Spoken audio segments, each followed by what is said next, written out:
Hello and welcome, everybody. My name is Wild Anaconda69, and joining me, I have Ace0 on commentary. Ace, how are you doing? Oh, I'm doing great, Wild. Thanks for asking. Looking forward to this exciting matchup for sure. Yes, this is going to be an extremely exciting matchup. Both of these players extremely experienced and extremely good at playing combo rando. So I am very hyped to see how this match goes. See all of the awesome tricks and tech that they're going to employ, the different routing decisions. Everything is going to be absolutely wonderful to watch. So these players are going to get started here in just a moment. Let's see in the chat how much hype you guys have. Who are you guys rooting for? What are you thinking? Let's see it. As a commentator, I have to remain unbiased, so I will not participate here. But I'd love to see how everybody else is weighing in.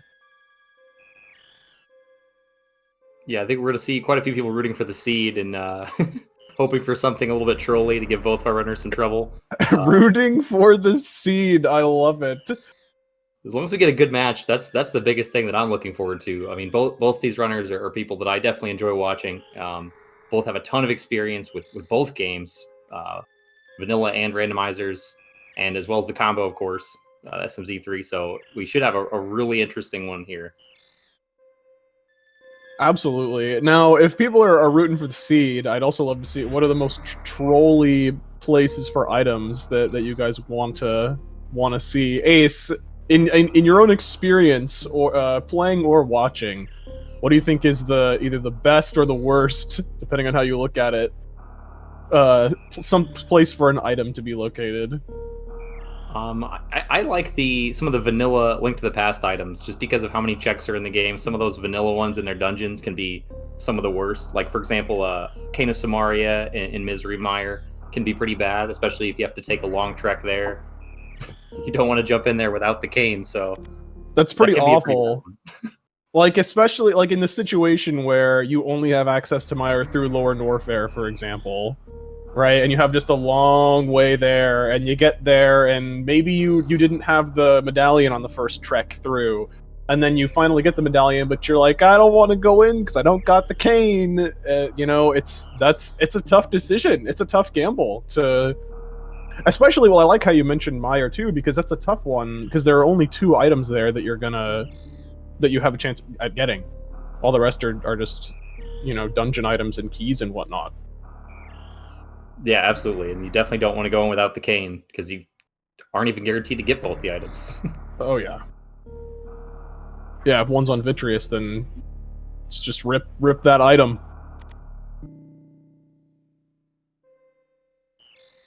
See, a hammer on pedestal, that's a rough one.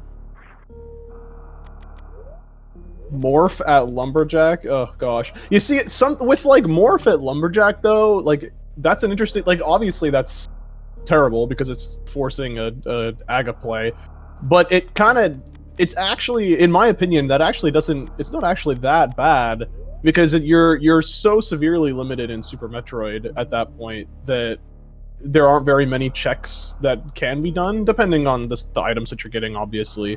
But it's pretty much hard focuses you into A Link to the Past. And then from there, things kind of branch out. It just makes the seed very narrow. But super exciting. We finally have the match underway here. So super duper excited to be seeing this. Ace, do you think either of these players will be staying in Super Metroid, or are they both going to head into Link to the Past, or split? What do you think? Absolutely not staying in Super Metroid here. With only 1 item logically available, 2 obviously that they can pick up with that Ceiling E tank. Yeah. There's just no reason to. It's such a long check this early. I think we'll see some sync here. We might see a divergence as far as like maybe one runner doing a hula hand to guarantee rupees, but likely we'll see some tree pulls and a few checks early like that to hope for rupees and bombs early on. Yeah, absolutely. And speaking of bombs, there are some power bombs, which are really nice. Kind of put your mind at ease. Making sure that we get power bombs pretty early on is nice, so that once you get Morph, you know that you'll have access to most of the stuff in Super Metroid. We did have a map check there from Osse real quick. I think all the they were all crystals, and Eastern was a 5-6, I believe. Yep, that's what I caught too. Yeah, and so unfortunately we do have a tier 3 that doesn't really matter, just single hearts, but we'll be seeing a tier 1 check probably after the save and quit when they go up to Sanctuary.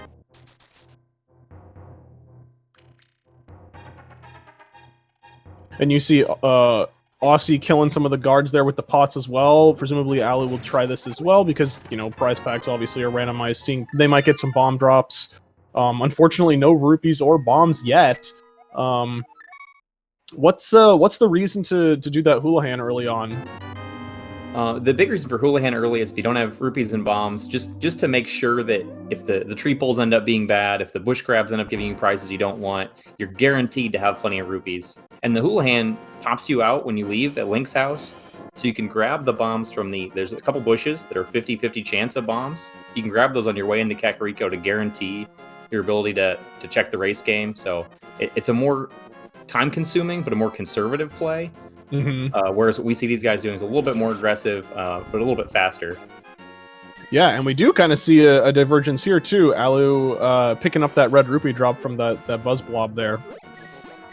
Good decision there. We get crabs at blue rupees. Not really super helpful, but it does get Alu with that extra 20 drop to a 50, which does allow him to buy bombs once he gets into Kakariko. And so Aussie checking his crab as well. I'm wondering if he's going to go over and check the lumberjack. Doesn't look like it. So he's yeah, a lot of runners like to skip that. I think that's a good play when you don't have, if you're not grabbing the tree pole and that bush crab on the way to the lumberjack. I think it makes sense to skip it. You can always get back there with boots, and of course you can't pick up the item until you have boots anyway. So we'll likely see Aussie scout that out later. Maybe pair it with some other checks if he's got like Bonk Rocks or before he goes up Death Mountain, potentially. Right, yeah. And we did see him spend a little bit more time getting more of those blue rupees from the crab so he could get to his 50. And did get a bomb drop from that guard there. It's, you know, just kind of like moving along, killing enemies as you can. And that's going to save him a little bit of time here, going straight into Blind's house. We might see Alu. Alu has really two options here. Maybe he'll end up trying to kill these guards as well. Let's get some bombs. He could just YOLO it into Blind's house, hopefully get some bombs there, or he could go all the way south and work his way back up. After buying bombs at the shop, and that looks like what he's going to be doing, carrying the sign all the way down. Does that speed you up or something? I think he's memeing of carrying the sign. Yeah, it looks like half magic, really the only thing of note in Blindside. That's a pretty bad set of items to get there. There's just a lot of heart pieces. Really nothing good early on. You want some bombs, you want some, good amounts of rupees, and of course some progression. Yeah, exactly. So Assi's gonna be forced to come down and buy bombs as well. So this, the slight difference in like Assi getting that bomb pickup didn't really change anything early on here. Yeah, I mean, and if he did get bombs behind that bomb wall, that would have made a lot of difference for him. I mean, we're talking like seconds or maybe like a minute here between at this early stage. But did find silvers there, Alu in chicken and the chicken hut, bomb hut. As he goes down into the well, and Aussie will join him soon there. Let's see what Alu finds in the well.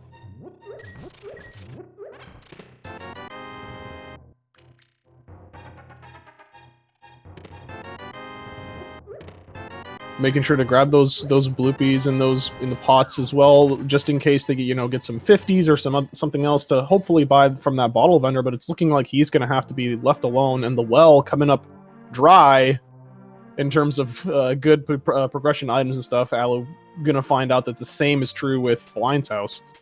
Yeah, this is a really, really bad Kakariko. This has the potential for that Kakariko skip meme that is talked about, but pretty much never pays out. This might be the one time you can get away with it. It might be only just a handful of items that remain unchecked. That these players will have to come back for. Bottle vendor, sick kid, etc. Aussie not checking the race game or the library, deciding just to save and quit right to Link's house and head straight down to the dam, and then presumably going into Mini Moldorm Cave after that, doing the rest of the South Hylia loop, which will be kind of nice with the half magic and the ice rod. It's going to make killing those Mini Moldorms pretty easy. I mean, not that it wouldn't be easy for these players with this much experience doing it with the bombs, but it's nice early on to, especially with the half magic, to save the couple bombs and just use a couple ice rod shots to take out the Mini Moldorms. Yeah, absolutely. I do really like this play from Osse. It's obviously a little bit more aggressive, not as conservative. You see Alucard being more conservative, making sure to farm these rupees for Bottle Vendor. But because he's so shy on the rupees, it's going to incentivize Osse to come back and check that race game anyway. You can't get the library item without boots also, so that early scout doesn't really help too much. So he's kind of assuming that even worst case scenario, if Bottle Vendor has something that's progressive, he'll be able to get, hopefully, 44 more rupees around the South Shore here. Yeah. I mean, he if he really was desperate for it, he would have taken that crab, that bush crab, there before walking over here to blow up the wall into Mini Moldorm Cave. So the Bottle Vendor coming up with a piece of heart. So not really worth that investment. But we'll see if it how long it takes Osse to end up going back for it. If he ends up spending time farming, or if he just waits to, it's very likely that he's going to end up getting the rupees that he needs. And there they are. So it's perfect. A second power bomb pack, and I did miss what was at the library. That was a space jump up there. Was it? Okay. Assuming we get boots, and that's not too far out of the way, we'll likely see that picked up fairly quickly. Oh yeah. Not necessarily required, depending on what other items the runners get for movement. But if they don't have high jump boots, they don't have morph ball bombs, if they don't have speed booster, those are all things that can help put a lot of locations in logic without space jump. But if they don't have any of those, or are missing one or two of them, they're going to want that space jump. It just makes things faster too, as long as it's not a long trip just to pick it up. Absolutely, yeah.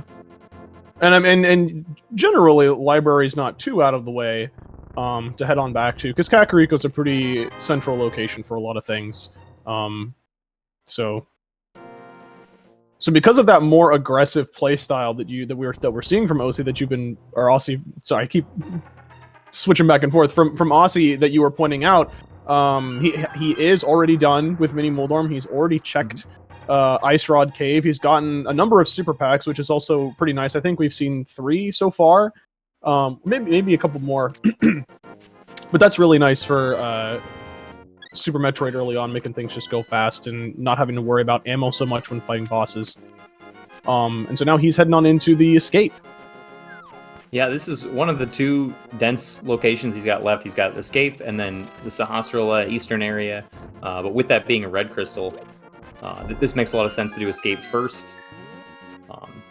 Especially because if you don't do it now, there's a good potential of you kind of being forced to leave it for a while. And you want to be thorough in the early game in particular, just to make sure there's not something you're missing for a long time that your opponent has, just to play defensively. Right. Also, it may not be common knowledge, but the blue guards do die to the ice rod. The green guards get frozen, but the blue guards are killed immediately, which is really nice to see. It doesn't come up very often. It's pretty convenient, considering that it takes an additional bomb, 2 bombs to kill those blue guards. So it definitely, and with that half magic again too, it's just really conserving those resources that early on are really really important to make sure that you're managing well.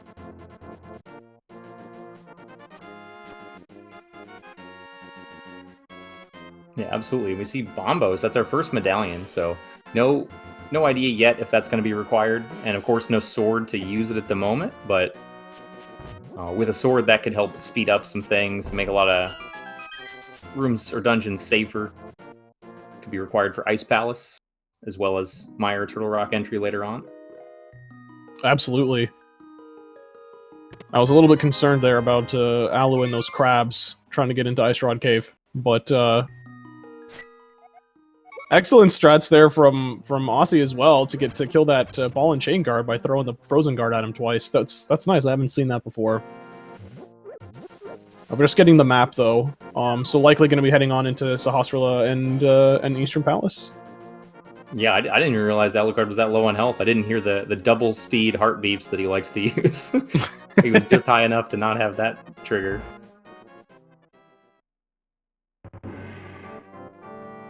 But surprisingly, still, yeah, not a lot of progression. So, we're almost guaranteed to see something over here at Sahasrara or Eastern. We do have, of course, that one location in Super Metroid and Agena logically available, a bit more out of the way. But 5 or 6 items could be picked up over here, depending on how the dungeon's laid out at Eastern.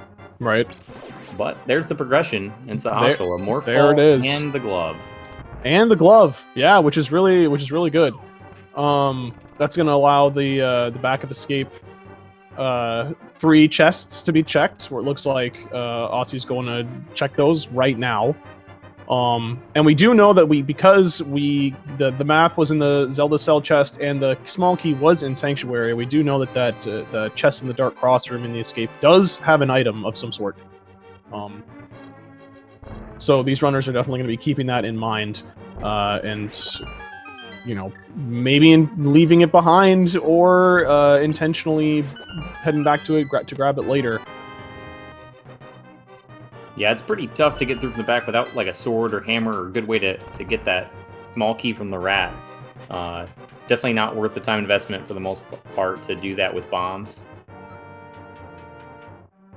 So Osse does opt to leave that. Looks like he's gonna reset to Super Metroid. And I think we've got a decent amount of resources. We have at least 10 power bombs. Mm-hmm. Yep, 10 power bombs, 25 supers, and at least a couple missiles, so that's a nice start. Just a couple, only 5. But good thing he's got 25 supers to compensate. Doing some nice delayed wall jumping there to get up into the gauntlet. These are, going to be, by the rule set of the logic here is going to be out of logic for these players to get up here right now.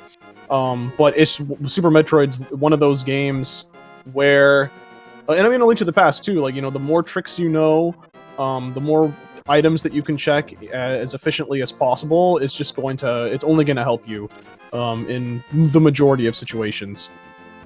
So being able to get these 3 checks here at the gauntlet is just really, really nice, routing efficiency-wise for Osse, and we'll definitely be seeing Alucard take this route as well once he gets into Super Metroid. Yeah, for which sure. we might Alucard's definitely capable of this as well. It's really dangerous though. That's a fortunate place for an E-Tank, because that acid does a lot of damage with no suits. So you can see Osse being pretty careful to not fall in for any length of time. And we're seeing a vanilla gauntlet here with an E-Tank in its place and 2 missile packs. Hilarious. So Alu going down in to get his 300 from down here, which reminds me that with that glove, actually, in that 300, it gets him pretty close to Zora cash and logical access to Zora as well. Which other than that, there's only just those handful of Link to the Past checks that we had available that you had mentioned. But a lot of Super Metroid is open now. Yeah, this... Oh, Alucard's taking the portal. Okay, so we see a little bit of difference here. The way Alucard's going to route Super Metroid is going to vary a little bit because he's not opting to save and quit and do the reset, but instead coming through this portal, which is going to put him closer to these first 2 checks, the Bomb Chorizo and of course here, the 230 missiles. Mm-hmm. So he's going to grab these early on, which kind of helps him preserve his power bombs a little bit. So if assuming the runners don't find any in Brinstar, this could be a benefit to Alucard, even though it does take a little bit longer to do that walk rather than the reset. Right, and we're seeing that Osse is getting pretty heavily rewarded here in this Green Brinstar Reserve, finding both Varia Suit and Titan's Mitts. So we are just a moon pearl away from having that Dark World access already, not even 16 minutes into this game right now. Yeah, and another nice efficiency, another nice thing about that, not only is he getting rewarded, getting really good stuff that is going to be required, but Also, the fact that it's out of logic, it's behind Speed Booster. No, he's going to be able to determine that Speed Booster, which even if it's not required strictly for completion of the seed, it's going to help speed up the runners. So Osse knows, and Alucard, once he gets there, will also know that it's not going to be behind Mitts. It's not going to be behind that Various suit. So right, that's really good information. Mm-hmm. And important to point that out as well. So we are going to see Alu fill up here, top off his power bombs, and then head on into the gauntlet to grab all his 3 vanilla items from there. As we see Osse plowing through the rest of Brinstar. And with that Varia too, he's going to have a lot more available to him to be able to check. And by a lot more, I mean not very much, because as of right now, he doesn't have much. He doesn't have anything to get him into Norfair currently. He would need like an ice beam or morph bombs or speed or space jump that we know where it is that he can't get because he needs boots and something else to get him past that first room in Norfair. So we'll see if any of those could pop up. Either that, or we're likely going to see more Link to the Past progression, like this Book of Medora, for example. Yeah, that's one that I don't think we'll see followed for a while. Probably not. that gives the runners access to desert, but no boots. You might need those to complete it, and even more importantly, no fire source. So there's definitely no way to beat the dungeon. That's a long way to go for a potential double dip. Absolutely, yeah. I mean, you can kind of tie in Agana, which is one of those checks that often gets left behind as well. But yeah, all in all, it's a very long check. But seeing a second, a third power bomb pack here in Brinstar is a welcomed sight. Basically takes away all of your worries, Hakuna Matata, if you will, during this initial Brinstar loop.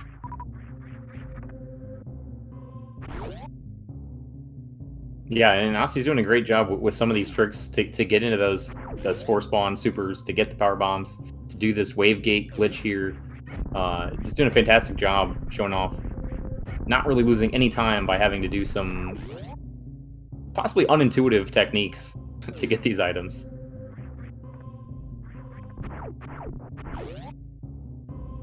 Yeah, executing them very, very well. So we won't see route divergence for a minute here. We'll see Alucard do all the same checks. There is a decision point here for Osse. He can opt to go up Blue Brinstar or continue down towards the crate area. We'll see what he chooses to do, and if Alucard follows suit, that could be a interesting point of contention. Because he didn't farm any power bombs, it makes a lot of sense that he's not going through Blue Brinstar here, and it's an interesting route, like going down to the waterway and farming up power bombs to complete that full Blue Brinstar loop can take quite some time. So completely avoiding that and doing, Blue Brinstar wreck ship later on, because it looks like Osse is heading on down Red Tower here. Yeah, he's farming here in the Red Tower, which suggests he's gonna, out of logic, do some damage boost to check X-ray. This is a pretty advanced tech. Take a look at these. It's pretty cool.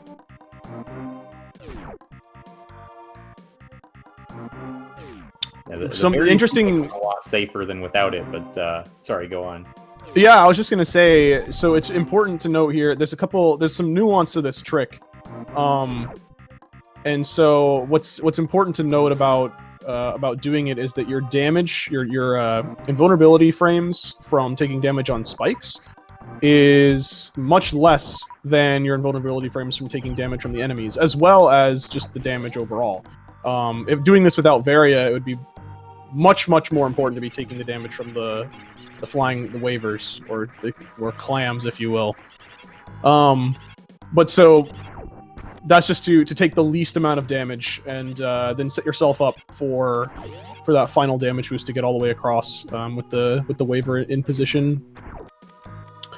Very, very cool strategy, and Aussie making it look very easy there. Alu heading into this left side room here in Brinstar before heading on over into Pink Brinstar, making sure he's got full power bombs there, because those fire fleas have a high, pretty much guaranteed drop rate for power bombs. Yeah, that suggests that he might be trying to go up blue Brinstar, and then maybe either into Wreck Ship or down Red Tower, checking the Alpha Beta power bombs locations. Mm-hmm.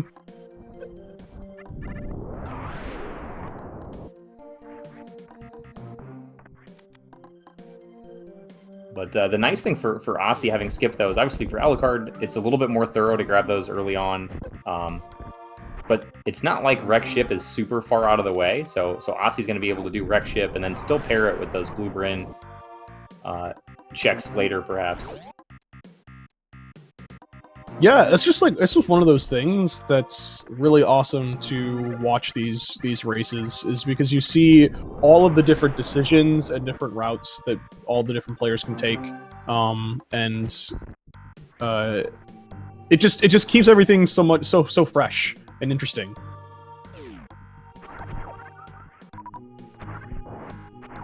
Yeah, that's a really good point. Even some of the minor things, like the way that they handle some of the setups for these tricks, like you see the Alucard doing a really good job of getting the Spore Spawn item with through the back door. He did a different setup than what Osse did, and it was still really quick, but just slightly different things that we're going to see throughout the race. Osse getting ready for his Kraid quick kill. Excellently done. Let's see what Kraid has in store for us. Actually dropping Osse quite a few power bombs, which is really nice.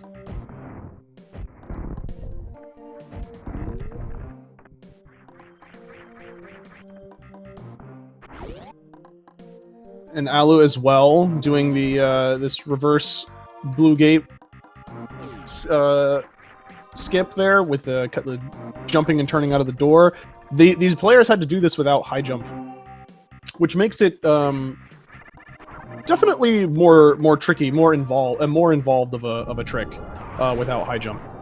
So pretty awesome that they're both able to do that relatively quickly.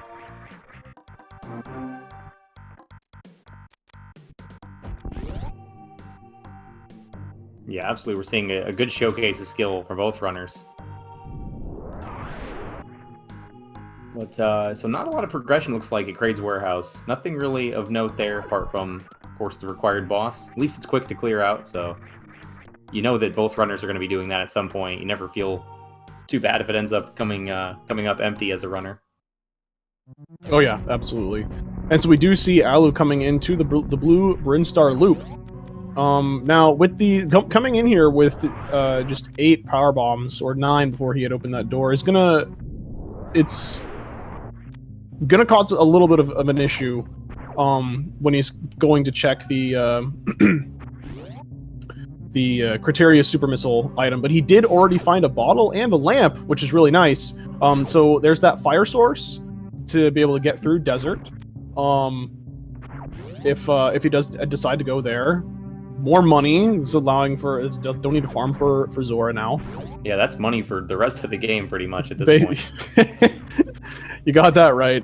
And then that bottle allows for the for Sick Kid check. That's interesting. Speed booster.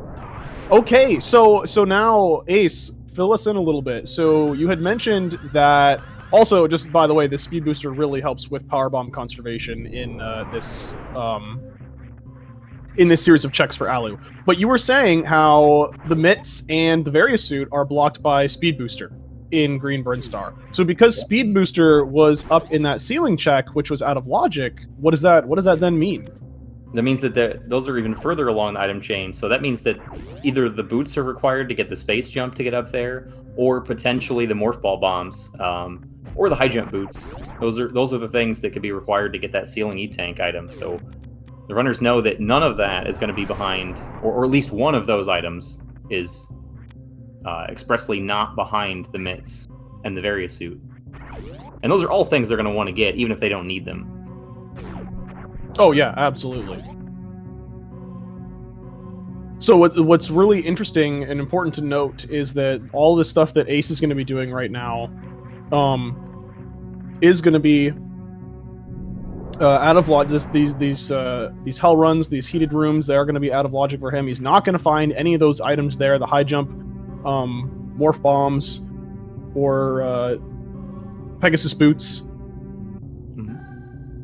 And it's looking like now that he's done there, he still doesn't have any way of continuing on into Norfair, so he's going to head out onto Death Mountain, presumably getting the saving quit point by saving the old man, and then doing a couple of these other checks, preliminary checks here, Spectacle Rock and underneath Spectacle Rock Cave. Yeah, and as you mentioned, Wild, it looks like Alucard having a little bit of an indecision about where to go and how to use his power bombs most effectively. Kind of seemed indecisive, and decides to just head up here anyway. And yeah. Skip the criteria supers, so he doesn't have the power bombs to do it. Although speed booster means he can pick up the item. So, do you think he's gonna grab some power bombs and come back for it? I don't know. It's just like from my own personal experience, that's a really tough thing to justify doing at this point in the game.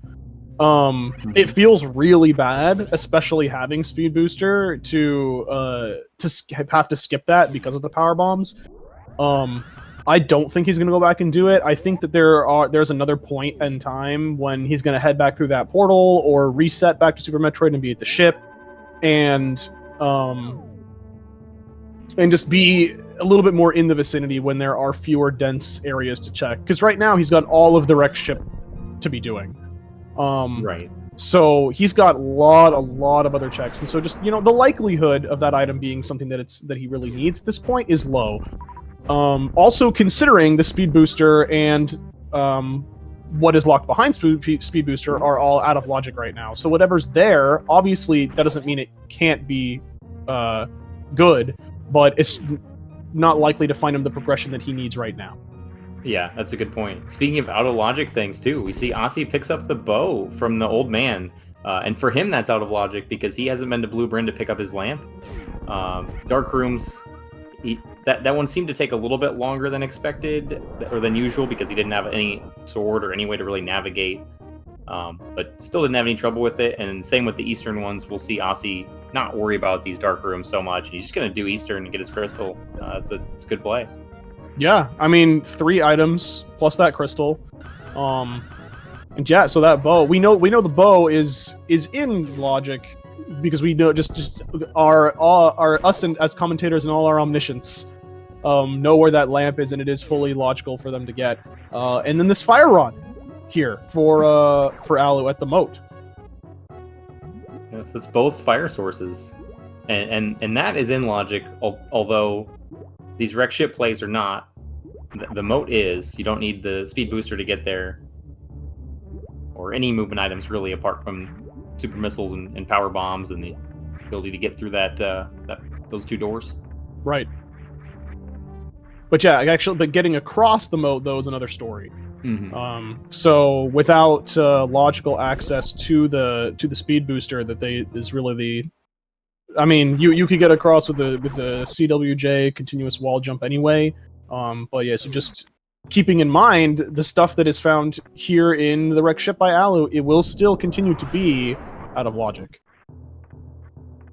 It's fun, it's fun to look at, what is, what checks are in logic, what checks aren't in logic, to just keep in mind, all of the awesome ways that the game can be played and broken and manipulated in ways that just constantly make it just ever changing and flowing in really awesome ways. It makes it so fun for me personally. Just continue to come back to it and just play it over and over, and also just watching it and seeing the players make their different decisions, make their different sequence breaks. It's just wonderful to see. Yeah, absolutely. I really like too, the way that each of the games individually kind of handle that differently. So for specifically with Super Metroid, it's almost like you have a bunch of options, and as long as you have some of those, they piece together in a way to give you all the checks you need to do. Whereas Link to the Past has things that if you know certain tricks, you can just straight up skip. It's a little bit less customizable, but there are more pieces of the puzzle to put together, and those balance each other out in the combo randomizer. That was very well put. Play out. Yeah, I like the way you said that. Excuse me. But I believe that was a sword. Yeah, it must be. I gotta see those little sparkles there from the big chest for Aussie. There is a sword in the big chest in Eastern. So that's gonna make traversing the dark rooms much easier. Being able to constantly see where you are in the room. You know, many runners of the caliber of Alu and Aussie have, you know, a very solid internal picture of the dark rooms that they can kind of use to help themselves navigate where they are. Really awesome damage boost to get that last that big key chest there, and a really great fight, a Fantoon fight from Alu.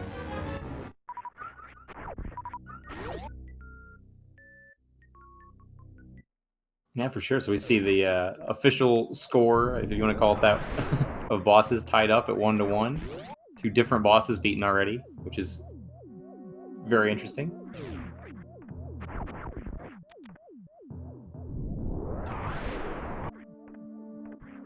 So this dark room that Aussie is going through in Eastern right now is, in my opinion, I feel is actually deceptively difficult. The Igor that you have to kill that holds the key, trying to kill him in the dark can be really tricky because in order to make him vulnerable to your attack, you have to walk close enough to him to get his eye to open and then move, and then during that time you can't damage him, and so you have to get close to him in the dark, but you don't really know how close you are, and then you have to just kind of blindly shoot at him and hope that he dies. And if he gets away from you, it can be very hard to figure out where he is and get back on track. So Aussie doing a really great job managing that. And in the meantime, Alu finding Charge Beam in the wrecked ship, which is really going to be nice for the Super Metroid bosses later on. Although the amount of ammo that these two players have, well, at least that Alu has right now, being at 30 supers is really a substantial amount. Yeah, we've seen Aussie skip a few of the missile packs that Alucard picked up. A little bit more aggressive with that particular play, but I think we'll see Alucard start to skip a lot more. Charge Beam means that no matter what he picks up, he's for sure going to have enough ammo to beat all the bosses, to beat Mother Brain. Doesn't technically need any. Obviously, he's still going to want more super missiles to speed it up in case he doesn't get any other beams. But we'll probably see a lot more aggressive plays as far as picking that up. And Aussie might not. Aussie might later on, if he doesn't get this charge, pick up more missile packs. Yeah. I really imagine Alu's just going to be doing intentionally skipping most missile packs. And we are going to see a reset there from him because he does have a excuse me, he does have a bottle already, so he doesn't need that one. And we did see that he saved beforehand in the wrecked ship, so just resetting out of there can definitely save some time. We see Aussie now heading on back to do these couple south of Kakariko checks, race game in the and the library, the ones that he had skipped before. Yeah, and he's got the bottle to turn in as well as the bottle vendor to check too. So this is a nice way to get that bottle turn in early in case that's progression, since we haven't seen that yet. That's right. Yeah. And we do know that bottles, there is bottles in Logic. So the sick kid, yeah, he doesn't. Yeah, I didn't think that he got a bottle. Oh, he didn't get the bottle. The bottle was at the morph pedestal. It's in Blueprint. Okay. Which right, Blueprint, yeah, Green. Aussie hasn't gone. Yeah. Okay. So he doesn't know that. So he went in and he got his his heart piece from the bottle vendor. Disappointed about that, I'm sure. Reset back into SM, and now I assume he's got it. He's going to be heading on into wreck ship. Going to be doing his. Go ahead. He's doing a nice job of routing in these resets. That because those are kind of out of the way checks. But if Aussie wanted to go to wreck ship anyway, or wanted to clear up Blue Brinstar, being able to kind of dead end somewhere like the Kakariko checks that he had remaining, and it can just reset if it ends up being nothing very quickly. It's a nice way to route those. Yeah, absolutely. So he has he's got all his Blue Brinstar checks, so he might be going down and doing those now. And then we'll head back up. But he's going to start off with the Bomb Chorizo and the 230 missiles. And it's likely that we'll see him check the Criteria Super check, which Alu unfortunately had to skip with Speed Booster. And we'll see whether or not that was if he's gonna have to end up going back for that later. But also getting a sword from the Middle Ocean item. Sword and the red boomerang. That's convenient. Probably worth the time to pick it up, but not particularly useful. The stun prize could be handy, especially if we end up not seeing a lot of hearts and the enemies drop hearts for the stun prize. That could be getting used a few times. Yeah, and I mean, we know both tiers 1 and 3 are small hearts from the tree pulls too, so there will definitely be no shortage of hearts for them, but I mean, let's be real, who's going to be pulling trees for hearts at this point? Yeah, normally when you're in danger, health-wise, you're in a dungeon and you just... There's no trees to be found. No Deku tree in this game. That's true. So Osse, you saw there, has done it a number of times, the Moonfall, where when you, to put it very simply, when you use Moonwalk, you're able to uncap your vertical falling speed, and so it just continually increases without stopping until you collide with something. And so it can kind of mess up the graphics, which is purely graphical, doesn't actually change the gameplay whatsoever. But he was going so quickly that he clipped through the little platform that he wanted to roll into to get to the Criteria Supers, so he had to just climb back up. Because you can actually move so fast that you can go through blocks. He tried to manipulate his hitbox in such a way that he didn't do that, but that's just kind of what happened there.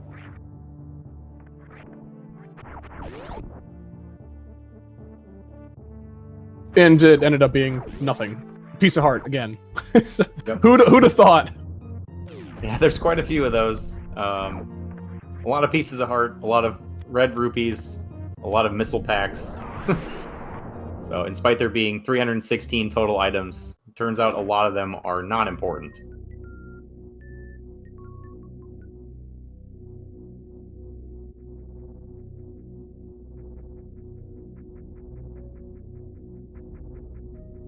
Both players getting that nice D-boost to get up to the speed booster check. And we have Alu down in Red Tower now after finding, just the sword, I think, in Wreck Ship. Nothing else really. Yeah. Sword and charge beam. But nothing directly progressive. Neither of those open anything up logically at this point in time. Yep. Sword might be a logical requirement to get to Aghanim, since 2 swords and a lamp does let you get to there, but neither runner has both those swords at this point, and it's not really a priority when you get them anyway. But there we have it. There are the high jump boots. So the high jump boots are what is going to put into logic the speed booster, which puts into logic the Varia and the Titan's mitts for these players.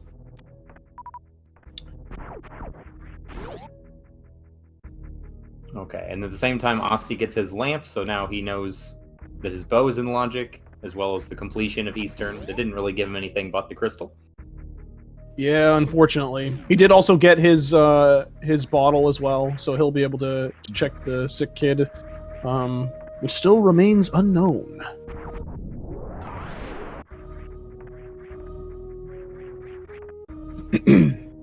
We'll see if... Okay, so Alucard looks like he skipped that. Maybe he was thinking about it. He powerbombed open the door as if he was going to check the X-ray, but maybe he thought better of it with his health being a little low. Yeah, it can be an intimidating room, an intimidating check to make. So it's understandable.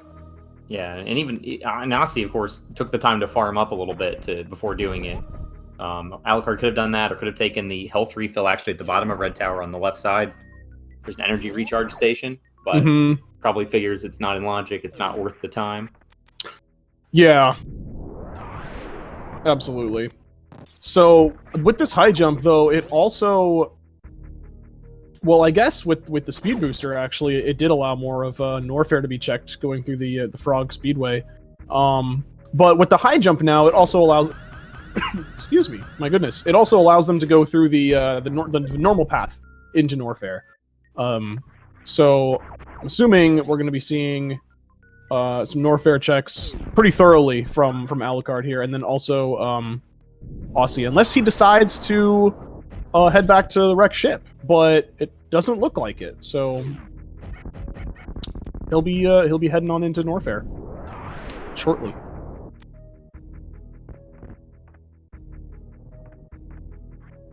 Now the thing is that when you do end up getting Speed Booster before you go into Norfair, it's obviously much faster to get into the Bubble Mountain area where all of the checks are in Norfair. Okay, let me amend my statement about Osse here doing a nice hero shot and getting up Red Tower very, very quickly, and he's checking these and going into wreck ship. Really great. He's already got the old man rescued, so he can save and quit to Death Mountain at any point from Link to the Past and pop into Norfair a little bit more quickly. So I think this makes sense for him to do this instead. It sure does. Or first. Yes, absolutely. We see Alu doing a slightly different Kraid quick kill. When you shoot him with a charge shot, it actually stuns his hand in place, so his hand doesn't get in the way of when you're trying to shoot your missiles in. So it gives you a wider window to stun his mouth open of space, not necessarily of time. Oh yes, so I was saying that using Speed Booster to get into Norfair is obviously a lot faster, but the problem with that is that you're then isolating one check in the cathedral in the 3 rooms above that would take you into Norfair normally. There is one item there, the lava missile, that can be easily forgotten. I have forgotten it on a number of occasions, and it has punished me. So it's one that I try never to forget anymore. So we'll see what these runners decide to do. If they decide to check it on the way in, if they're going to do it after Lower Norfair at some point. Just bearing in mind that it does exist, and hoping that these runners don't forget about it. Yeah, absolutely. And we do see, it turns out, so we were both wrong. Osse not doing wreck ship.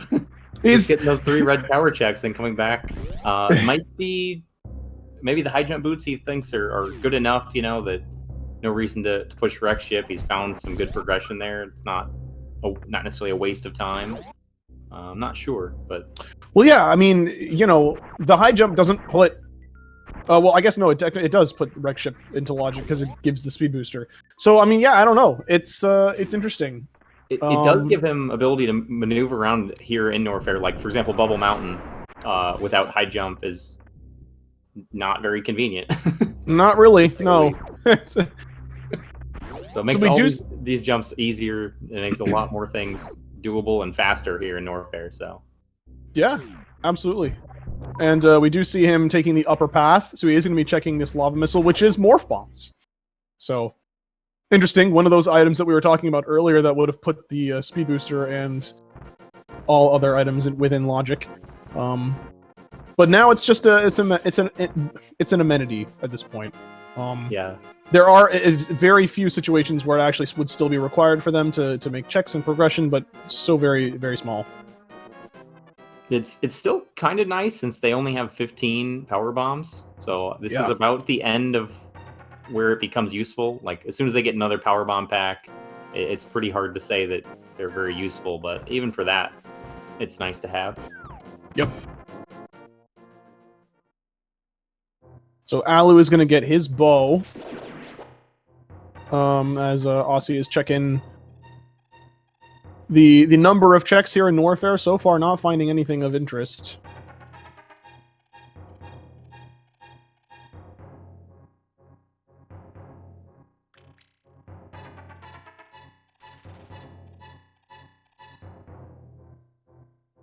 It's surprising, too. I just want to point out, we haven't seen very many E-tanks yet. We're only at 2 for each of the runners, and like neither of them have really been in dangerous situations, but that just goes to show how skilled they are, that's all they need. A Various suit, of course, helps a lot, but even still, you can run out of health very quickly if you're not careful. Oh yeah, absolutely. Well, especially heading into, you know, Lower Norfair or Meridia, where the enemies are doing quite substantially more damage than the enemies they've encountered so far. But we're seeing what Alu do, what Aussie decided to do pretty quickly after getting his bow, is head straight on over to Eastern. Again, not a bad decision at all. You know, it's lots of items here. It's a crystal. Unfortunately, we know that there's nothing really here except for the sword. So Alu will have a second sword, which will give him the ability to clear Aga Tower with the lamp and the sword, giving him access to a whopping one check on the pyramid. Could very well be the Moon Pearl, but you know, it remains to be seen. Yeah, it could be Moon Pearl or something that leads to Moon Pearl. That's not what the runners are gonna want. No, it's not. But it might be what everybody else here wants. We'll just have to see. Extremely doubtful that check is made in any point in time in the near future.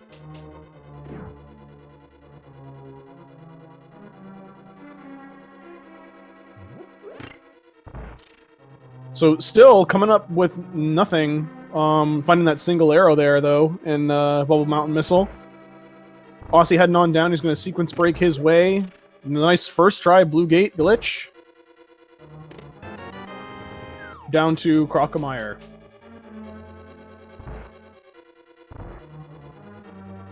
Did we see what was at the Crocomire escape already, or no? Alu did check it when he went in. It was a 20, I believe, a 20 rupee. Okay. So it's not of any importance.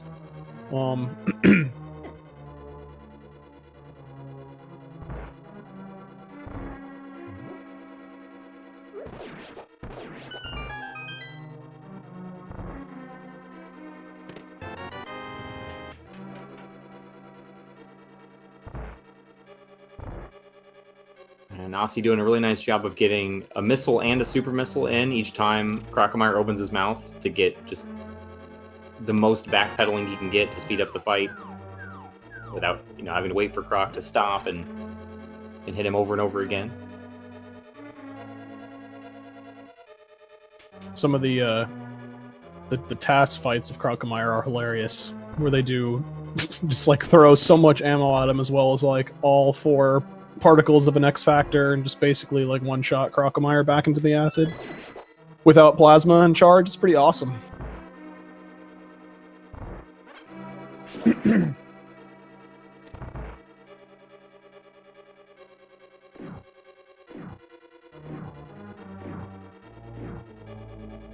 So I do want to be clear. People are mentioning it in chat, and I want to make sure that there is no confusion. So yes, the way that Aussie got down to Crocomire is not logical by doing the gate glitch to get through that gate, but he still does have logical access to this area. He would have to go back into the he would have had to backtrack all the way into the beginning of Norfair, the business center room, and then go down beneath where Ice Beam is normally found. And he could use his speed booster to get his logical access down here. But really important, though, he did find a hook shot. Yep, so that gives us access, logically, to East Death Mountain. That's 8 checks. As well as the out-of-logic Super Bunny Cave. That's 2 more checks that they can get out of logic, so... Yeah. 10 checks. That's right, yeah, that is available to them with those Titan mitts.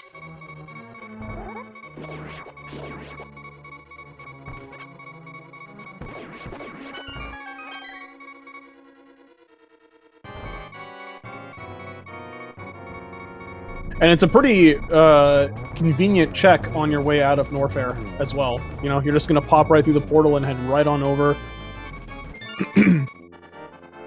Yeah, for sure. It doesn't involve another save and quit or anything like that, so we'll likely see that pretty shortly. Yeah. And then, so if there's nothing there, I mean, it's likely that something will be there. As you said, 8 to 10 checks, depending on, you know, the amount of sequence breaking and time they want to invest in getting those extra 2 checks there. But I mean, if those give nothing, I mean, what do we still have left? We've got a sick kid to check. I don't think that's been checked by either of these players. The desert area. That yeah, might be where Alu is headed right now. Yeah, with the Agana and desert. 4 things. Mm-hmm. Or potentially 4. There might be an item. Well, no, he's got the lamp, so it might be boots locked. Is the concern of this? Yes. But otherwise, he's going to be able to get 4 items in this trip. I want to point out here, Aussie was trying a pretty tricky short charge up on that platform to shine spark over to this item, but fell off and decided to just make the jump up there with high jump and speed. And here he goes. Let me check in his East Death Mountain. I can only imagine as Alu's going in to check Agana. And head on in. And then after this, there's still Zora available with the glove. I mean, you know, they could do some fake flippers checks, but I mean, as far as in logic checks go, I think that might be it. As far as available checks go. Yeah, we got a lot of items seen. Well, there's the progression. Oh my goodness, there it is. Magic pancakes. Oh boy, oh boy. All right, well that's interesting. So that'll we'll see if Alucard decides to follow that into Meridia early on. He's got most of the movement items to make Meridia pretty nice. I mean, with the high jump boots, the speed booster, no grapple, so he's gonna have to no grapple or ice beam, so I have to leave behind Shack Tool, but that's probably for the best anyway. Hey man, it's our boy. Yeah, I mean he's slow in a race. I mean that's true. It's better for us since we don't have to see Alucard kill him. We get to see him. Correct. There, you know what? Perfect. I like your thinking, Ace. I also want to point out how hilariously convenient that hammer location was, though, for Aussie in the Paradox Cave. Now allows him to head on over to Tower of Hera. He can, with his book, he can check the... unfortunately, he doesn't have the second sword that Alu does, so he can't get the Ether Tablet item, but he can check what it is. He can clear Hera, get another crystal, and then head on back for Spiral Cave. And then from there, we'll see what he decides to do. But yeah, I really hope that we see Alu go into Meridia there. And as you were saying, the movement items, he's got pretty much all that he could ask for. You know, the speed and the high jump really is going to make that go fairly quickly. I'm sorry, the speed and the high jump. Space jump would make that, would just make it a little bit nicer, but not really necessary.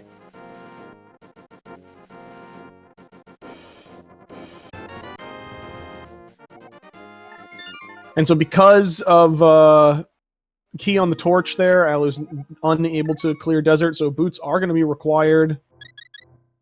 Yep, and hopefully, I'm assuming our tracker, Link Force, who does a fantastic job every time, caught the number of items. I didn't see, did we get 1 or 2 items in desert? Oh, yeah. Is there an item still remaining in there? We just got the 1, okay. So there is another item in there, which could be pretty awkward to get back to.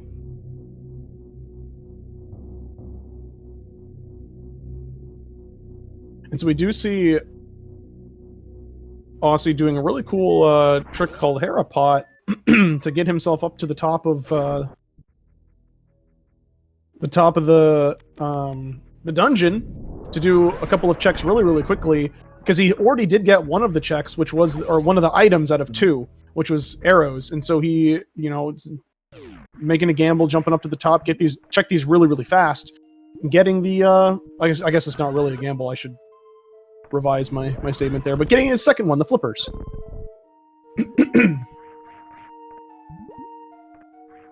And so that's gonna give him a couple more checks logically But also, it's very likely that the flippers are going to end up being required. Yeah, we still haven't seen the Dark World Crystal and Pendants yet, so unless somehow Swamp and Ice Palace are both pendants, they're logically required. Of course, it's possible to fake flipper into Ice Palace, so as long as Swamp is a pendant, the flippers could be skippable, but it's going to be pretty hard to skip those. I imagine we'll see Alucard pick those up at some point. Yeah. When he gets to Death Mountain. Absolutely. He's going to want that E-Tank definitely up there. Without Space Jump and having Speed Booster, going through Meridia is going to be... It's pretty health intensive with all the Shine Sparks that you need to do, some lengthy ones. So we're going to see him going for that.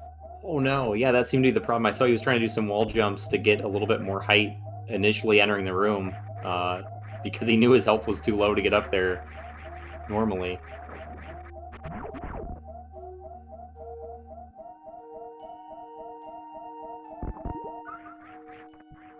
What a troll E-Tank that was. Vanilla tank. Yeah, no, he's gonna have to... He is abandoning it. I'm fairly certain it was possible to get by jumping off of the wall. Just a running jump off of the wall to the left. But he's just going to opt to skip it for now. Probably not for now, but probably not going back at all, and just doing some gravity jumps.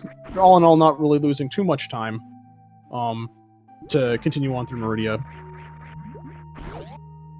And we see that Osse is going to check those flippers checks real quick after getting the flippers. Makes a lot of sense. Both runners following the chain, they keep getting more progression with their divergences, so that's definitely how you'd want to approach this.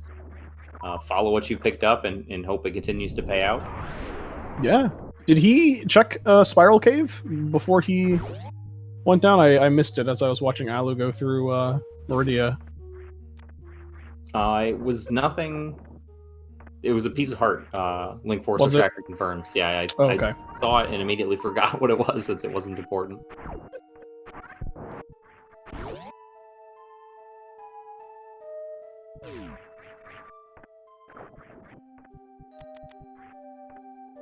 Yeah, really smart play from Alucard here to realizing, how low on health he is and ammunition. He's using one power bomb, clears out those ouches and whatever the name of the other enemies are. Menus. Okay. They're called menus. Don't ask me why. But yeah. So, and it's a good thing he did too and got some of that health because he's taking some damage from those crabs. Doesn't have a whole lot of health right now. He's actually unable to Shine Spark up to the items in the Aqueduct tier. So he's gonna farm. He could use the snails to clip up there, but it's a little bit scary, especially with those ouches doing 25 damage.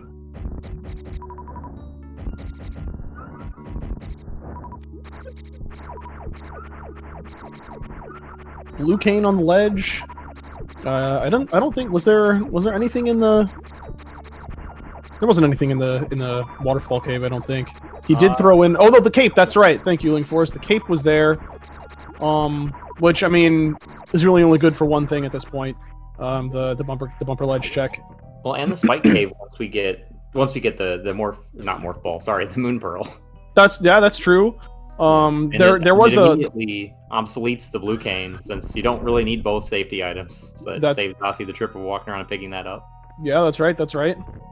Also getting that ether from Zora.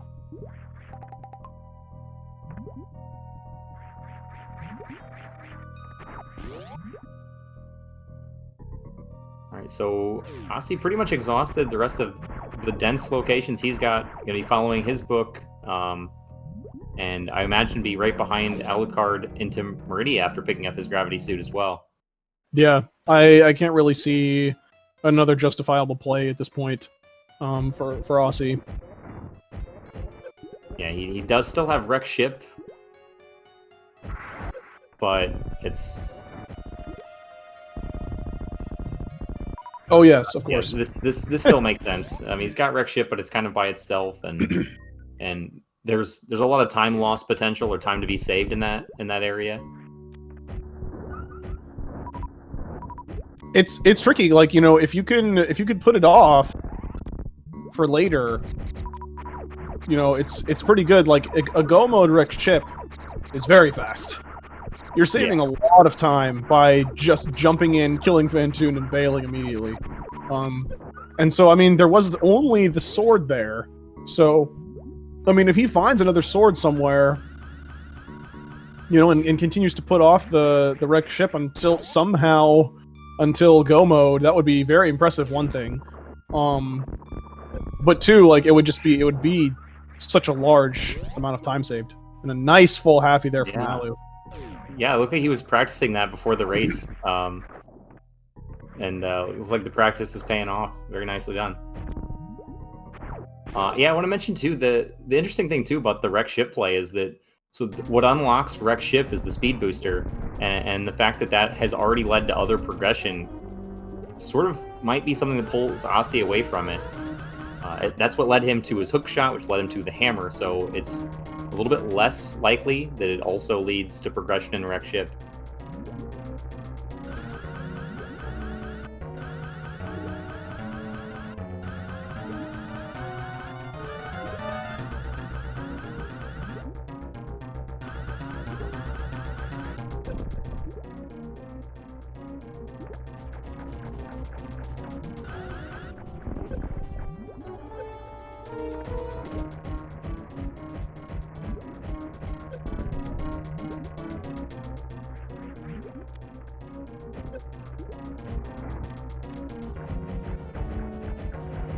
Can I just say how much I love the Dragonite sprite?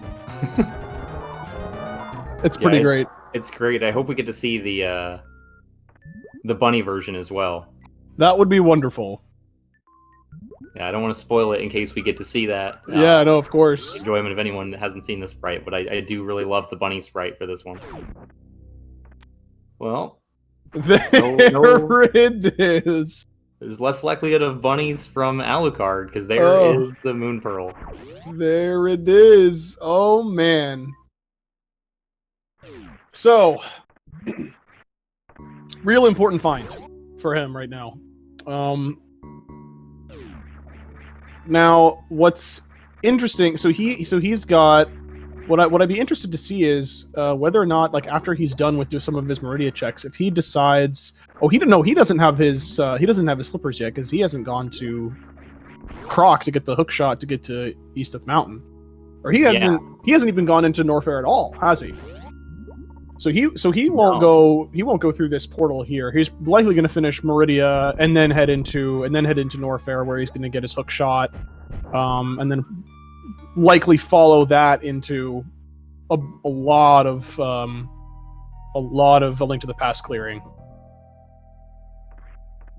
Yeah, it's interesting. It might push him away from his hammer, which could be really unfortunate depending on how this works out. With the Moon Pearl and Mitts for Dark World access, that really makes the Crocomire play a lot less appealing. It does, yes. Which is unfortunate, because like Dark World, once you get Dark World access, it just unlocks so many checks immediately in most cases.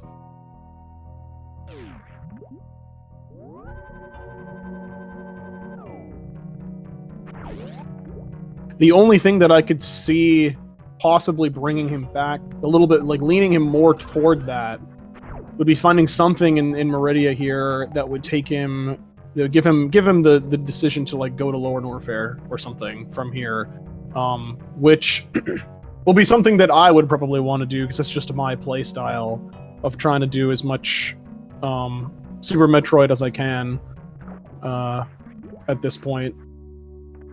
But even though it might not necessarily be the best decision in all cases. So seeing that there's nothing in that sand pit, he's going to go ahead and reset. Not going to head to Shack Tool, because as you said, without the grapple or ice, there's not really an easy way to get to him. So we're going to check that other sand pit, go into Plasma, and then from there we'll see whether or not he makes a decision to go into Norfair. Whether or not he decides to go to Crocomire, if he does go to Norfair, or if he decides to completely put it off altogether and head to his copious amount of Dark World checks. Yeah, and so you mentioned plasma. So the plasma beam is not in logic. There's not a way that these runners have to logically kill the pirates, but it's possible with short charges or with pseudo screws. Do you know how much health does it take to use pseudo screws to clear that room out? It's going to... Well, it depends on their suits, but I for some reason am forgetting the specific amount of damage. I think it's 40 damage per hit on the purple pirates, and the second hit kills them. The second hit kills them. So each one, there are 6 in that room. Each one is going to hit you once. So. Okay, yeah, it's a pretty substantial amount of damage. 240 or something. Popping those reserves. Not really worth the time investment. So it looks like Alucard is skipping that. So he's not going to be scouting out plasma. I mean, and it's a fair, like you said, there isn't a logical way that they do that right now with the item set that they have. It takes a while to get there. Yeah. So it makes sense that gets put off right now. And it also makes sense that Alice does like these couple, peripheral checks around Norfair before, if he does end up deciding to go into back into Link to the Past.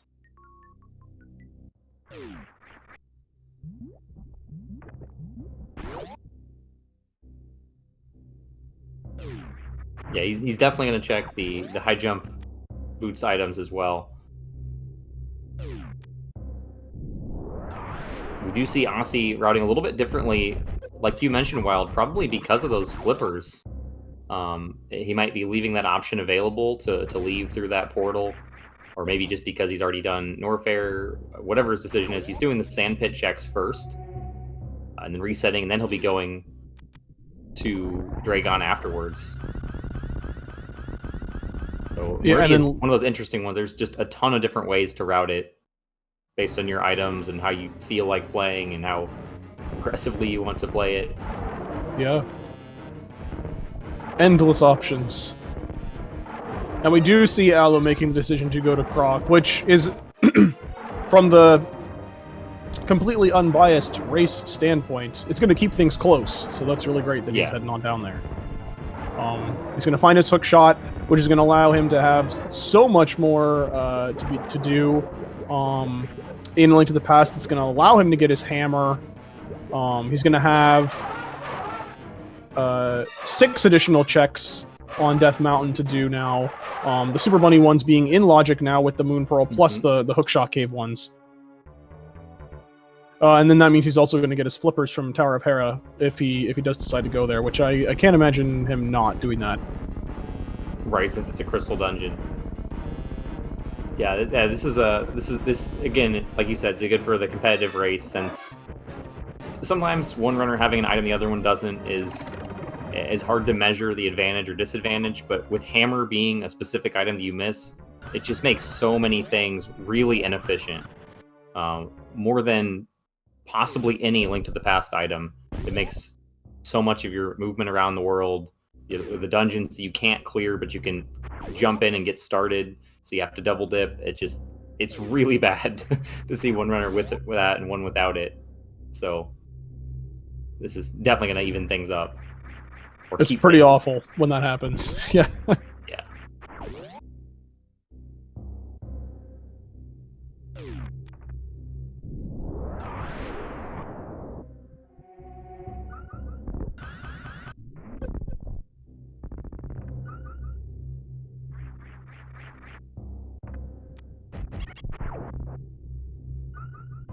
So I think what we can do, since both of these players are heading on through some areas that we've seen already, we can just take a second to talk about the sponsor of the tournament here, Ranked One. They're a really awesome website where gamers can kind of come together. You can create a profile for yourself, as you can see underneath each of these the players, they have a link to their own profile. You can go, you can check them out, you can make your own, check out your friends' profiles. It's just a place where you can kind of congregate as gamers and, you know, post about what you're playing, favorite games. You can, you know, post clips of yourself there, stuff that you might be doing upcoming, your Twitch stream, all sorts of really awesome information, and just kind of commiserate amongst your fellow gamers.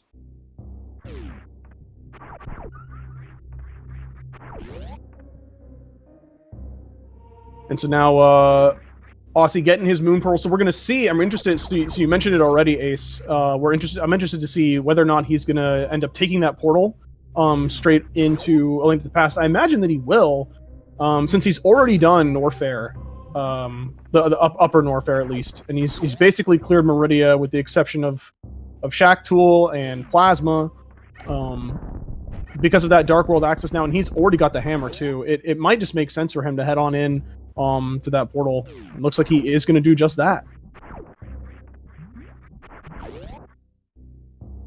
Doesn't really have many other options. Again, like you said, wreck ship still.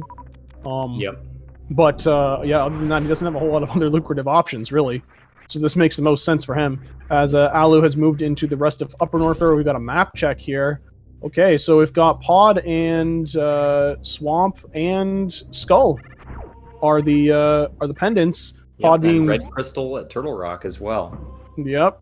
So all you people seeing that early Ice Rod calling out pendant TR, not always the case. Although it does certainly seem like it, doesn't it? That's kind of what you want to see when you want the seed, when you're rooting for the seed to win.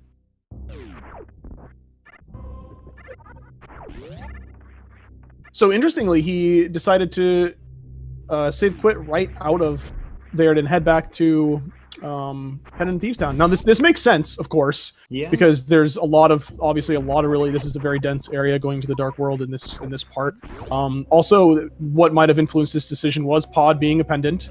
Although it is full clearable for him right now, it's, you know, not as dense as it could be. Have to do that. You don't really want to have to do that, exactly. It's a long dungeon. There are a lot of items there, but I mean, when you have the choice of doing a dungeon that's really kind of like far away from everything else, or doing a couple other dungeons and a lot of other overworld checks where the dungeons are progression, you wanna do that. Yeah, absolutely. And not only that, not only is Pod the pendant, but the fact that Skull Woods is a pendant and Osse's still missing that fire rod, he's not going to feel bad not being able to complete Skull Woods. He does have the hammer and the sword, so he can go and complete Thieves Town without really any difficulty. So this just is the perfect layout for him to jump into Village of Outcasts. I know that's some runners have a particular kind of a consistent plan for, you know, what they do first in Dark World, but I think the top runners really do customize it based on what they have, what the pendants and crystals are, and starting in Village of Outcasts seems like a really solid play for what Osse has here. Yeah, it's a sign of a very experienced runner. So, I mean, and he's really hoping, especially because he doesn't have that fire rod, he's really hoping to find both of the dungeon the items in this dungeon really early on, so he doesn't have to do as much more exploration of this pendant dungeon that he can't even complete. So he has found one already, so maybe he will find the other one here. Alu has finished up his Norfair checks, and notably he is going back the top way, not running through the Frog Speedway, so he can check this lava missile item. She is going to end up picking up. Makes sense. I mean, bombs are nice. It is that can fly because they know the other one is locked behind the Pegasus boots.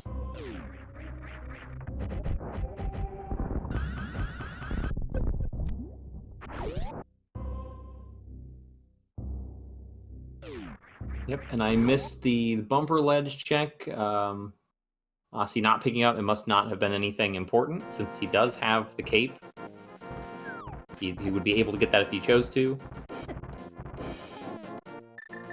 Alright, perfect. And here goes Alice, so we know he's heading exactly where he should be, on over to East Death Mountain. So we know he's going to get a hammer here. And there are another 6 items that he's also going to be able to grab.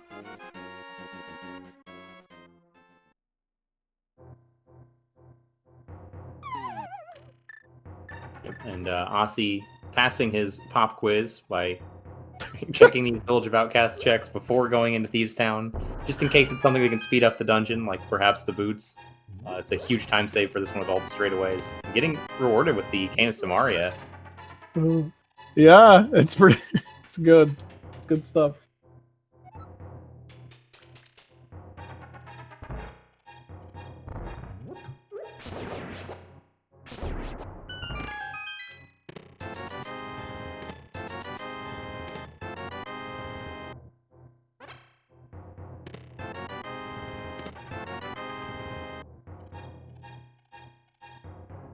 So unfortunately, I mean, the way I'm assuming that Alu is going to route this is he's going to head on over to Hera, do that plus Ether Tablet, then go back, do Spiral Cave, then head into Dark DM. So we're not going to be able to see those items just yet. We're going to be left in anticipation here of what we think might be there, what progression might be.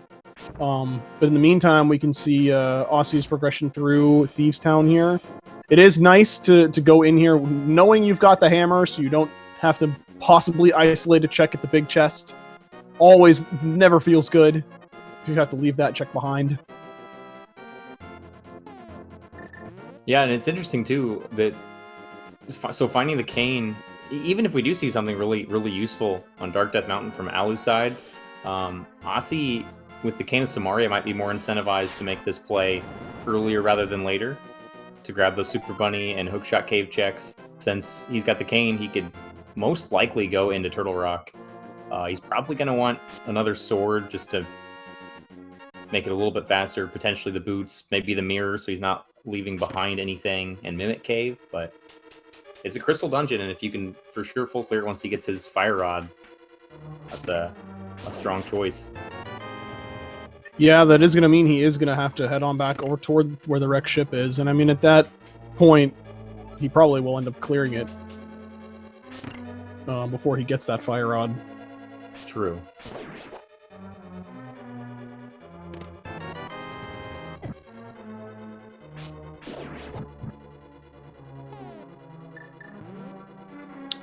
Looks like we're going to see another Hera pot here from Alu.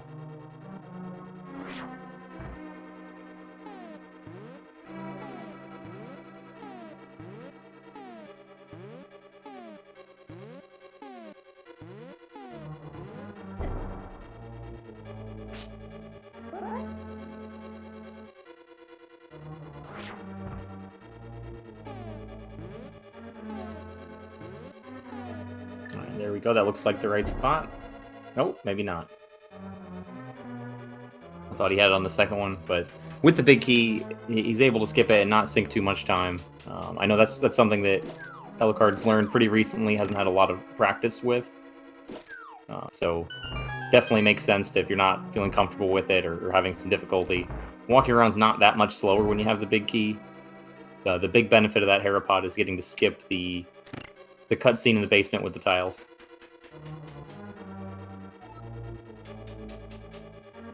Probably something I should learn at some point. Been pretty bad about learning all this new tech. But Osse finding the magic powder in the maiden cell.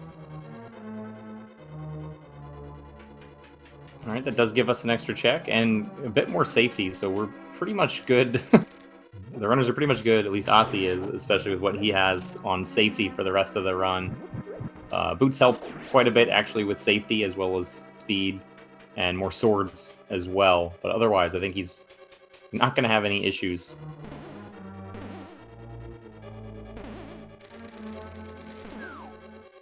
Interesting, he's using his hammer on the blind instead of the sword. Maybe he's just trying to flex on us. Show us all what he's capable of. I am Dragonite. Fear my hammer. Oh, that was a really good hammer fight. It was. Especially since he got a little bit off script during the second cycle. Hits 4 through 6, and then the last 3 were pretty much perfect anyway. Yeah, it's really tough to remain on script in the blind fight using the hammer because of the fact that every frame it's going to change when his like where blind moves, and so when you're holding the sword out and your damage and your hitbox is inside of his damage box the entire time, you're going to hit him on the first frame that he's vulnerable every time. Whereas with the hammer, you'd have to be frame perfect with each hit in order to keep him on the typical script that one might practice with the sword. So excellent fight there. Yeah. And plus the hitbox with the hammer is just notoriously awful. So that also adds another element of difficulty to it, but we wouldn't know that because Osse made it look very easy. Yeah, meanwhile, we missed most of Alucard's fight with Moldorm. He used Master Sword spins, which do the same amount of damage as hammer hits that Osse chose to use earlier. Since Osse didn't have the Master Sword, made a lot of sense. Alucard did get like 1 poke in, it looked like, so he enraged Moldorm. Yeah. But still, no real difficulties with the fight. So here we go, though. We're even up on bosses, too, aren't we? Yeah, we sure are. Except for... Well, in A Link to the Past, we are. Alu still has Fantoon over Osse. No, we're up at... It's 5-5, right? Since Osse just beat Thieves Town. Oh, you mean total... Oh, that's right. Total between the 2 games. Or oh, yeah, I'm sorry. Yes, you're right. Don't listen to me.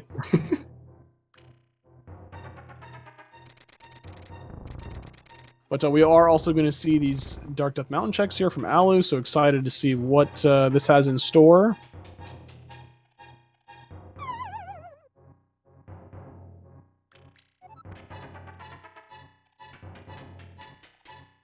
The X-ray scope at Stumpy could be useful, I guess, if we see... Well, I guess it won't be useful for either runner, since Osse needs to beat Fantoon to get his charge beam, so he won't be able to, even if he does find plasma, won't be able to microwave Fantoon. That's right, yeah. So at this point, the whole microwave situation is unfortunately not viable.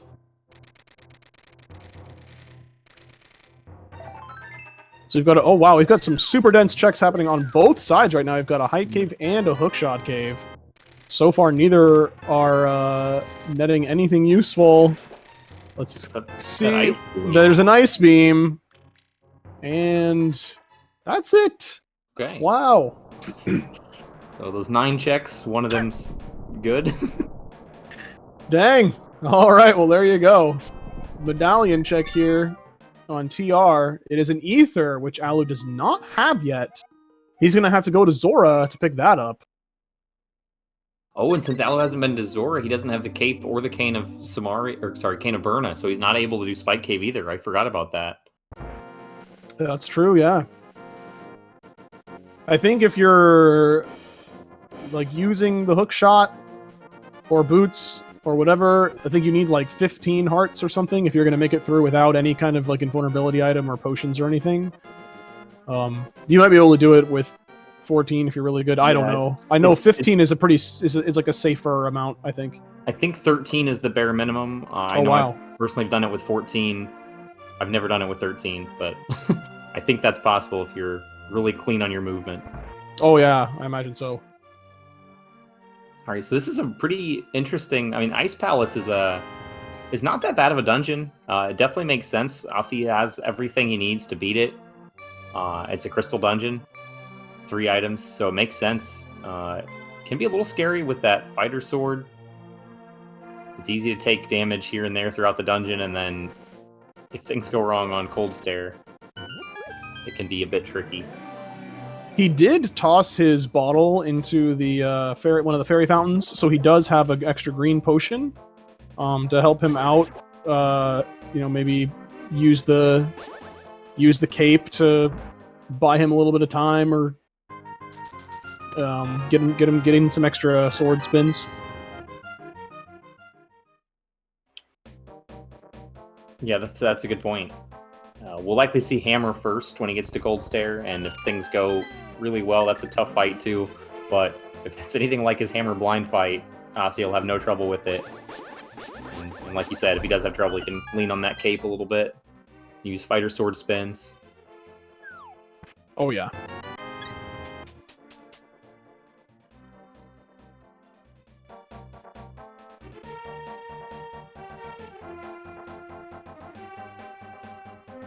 Cool new tech here. Icebreaker is just gonna walk right on through that barrier. What is collision anyway? I don't know.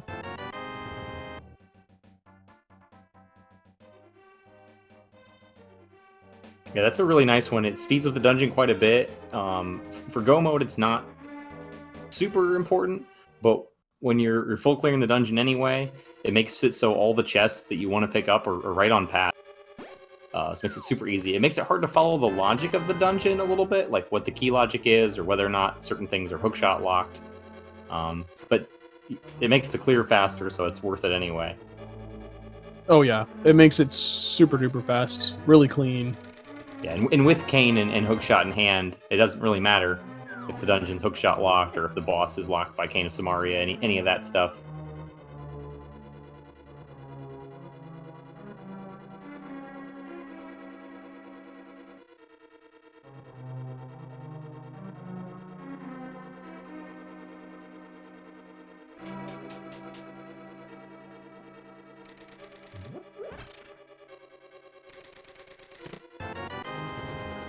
I believe that was the third item there in ice. Maybe he has one more. But either way, it hasn't been anything good yet.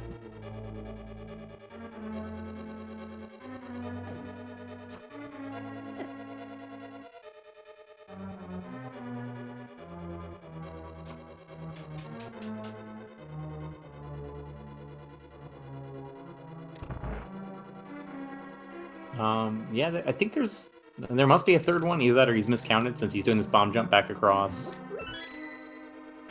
Oh, I mean, it's entirely possible that I have miscounted. Yeah, I miscounted. I don't know. I only saw two, but I think I missed a chest, so I don't know what was in the one I missed. Either way, we'll see what we find. If there's a key on Cold Stare, then it turns out Osse just miscounted and did a couple extra checks. I feel like there should be a key on Cold Stare. I think when you do this route, you usually end up with 2 spare keys with the ice. We'll see. You know what? We'll see. Yeah, we'll see, and everything will be fine. Don't worry. Nobody panic. It's all okay. Let's take a look at this fight here. I'm gonna see. Like you said, I presume we're gonna begin with Hammer. He does need to watch out though, because these eyeballs do a lot of damage when they without any mails. Do we have? Is this the blue mail on Osse's side? I know. Oh, is it the blue mail? I think we picked up blue for both. Oh, I don't know how to. It doesn't. His sprite doesn't look like it's changed. Maybe he does have the blue mail. All right. Well, there you go. Never mind then. Yeah. He got hit by two puffs there, and he only lost 6 hearts. So that it does confirm he's on blue mail. Oh, and look, there's the last item. Very nice fight.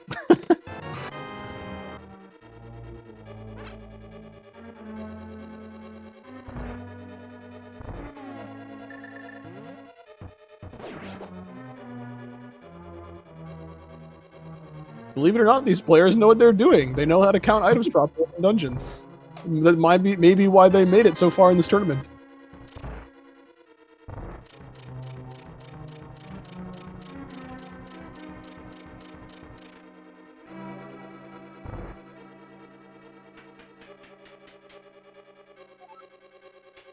So with Moon Pearl in hand now, Aussie decides not to go to Okay. Darkness Mountain. All right. Okay, he's going to Lower Norfair, it looks like.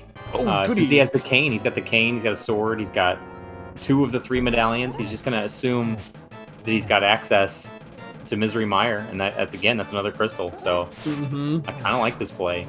Yep. I do as well. It is definitely out of logic still, though, since the only logical access to that Mire area and Lower Norfair is either with Space Jump and both suits that we have from the runners, or the flute and the mitts. So Space Jump's boots locked, so Lower Norfair is very possibly boots locked.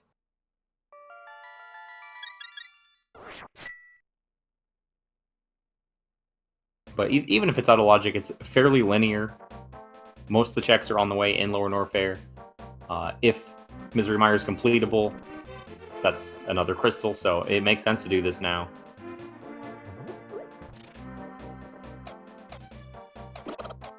It sure does.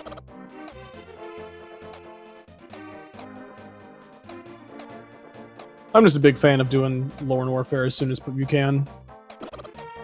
Again, that's just like my own personal preference, my own personal play style. Yeah, Osse showing off some nice tech too. He just missed the positioning for that Shine Spark. He got it charged, got the damage boost off the Namahe, and just wasn't quite in the right spot to Shine Spark up to get over, so he has to do the gravity jump instead, but of course nails that as well.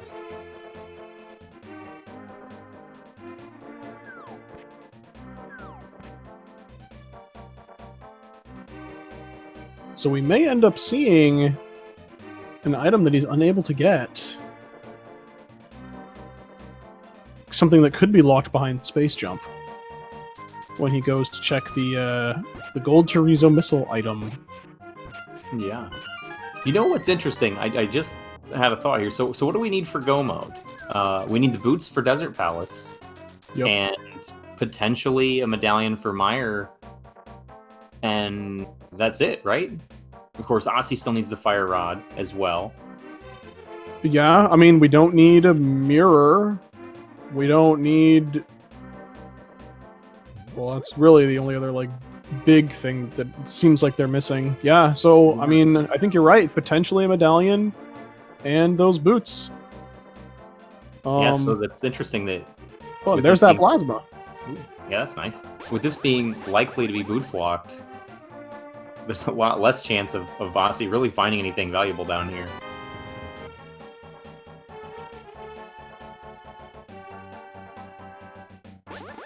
Now we are seeing the Smith frog being taken around the world by Alu, something that Osse did not do.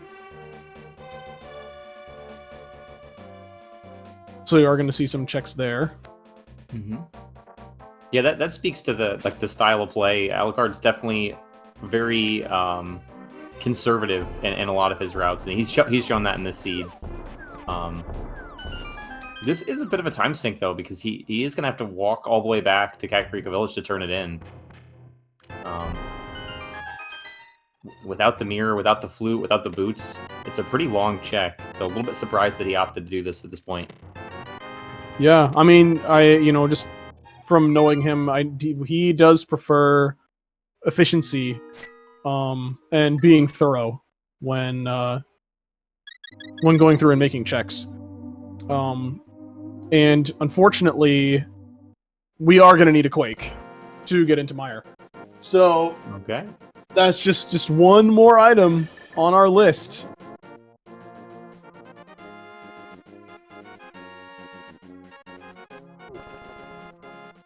I didn't know you could make that jump that Osse just made. That's really cool. I know in the vanilla game you can jump out of the doorway like from the other side if you have screw attack, but that's really cool. He's able to do that jump to avoid having any long, arduous, infinite bomb jumps to get up that room. Or even just going back into the GT room and getting a Shine Spark to get to the top. True, yeah.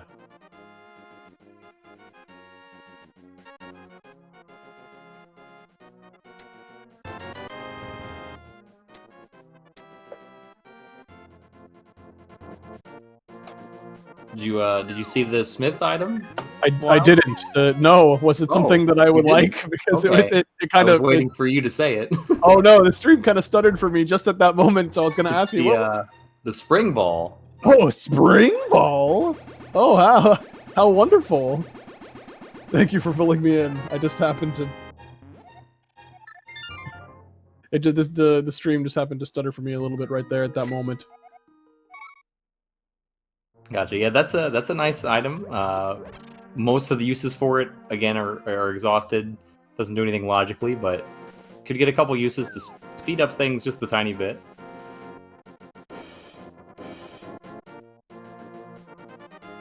With what these runners have, actually, it can be used to make a nice spring ball jump up that screw attack room. It's one of the many ways to get up there.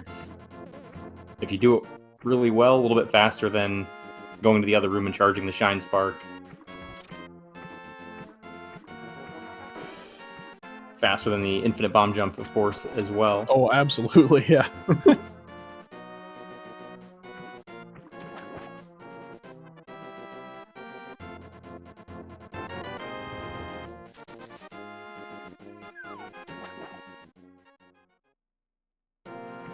So something that you were seeing Aussie do, which is pretty cool, that you're able to do with these enemies in Lower Warfare with Plasma Beam, is you're actually able to shoot them. Surprise, surprise, you can shoot enemies. And with Plasma, since it doesn't kill them, they're actually, during their damage frames, they actually don't have a damaging hitbox. So you're able to shoot them with plasma and then run through them as they are flashing during their invulnerability from taking the plasma hit, which is pretty cool. So with the enemies like those large Tuskigas or the Red Key Hunters that do a lot of damage, you can, instead of having to either kill them or do some crazy dodging to get around them, you can just shoot them and run right through. Aussie with more than enough ammo to kill Ridley here. Just needs 30 supers total. Came in with 39. Plus he's got tons of power bombs and missiles to supplement just in case. But I mean, Ridley's playing very nice, and Aussie's got some great shots off already on Ridley. Almost dead. It goes to show Aussie's one of the top RBO runners, and you don't get to be at that point without a fantastic Ridley fight. It's something he's put a lot of work in, and that's extremely quick.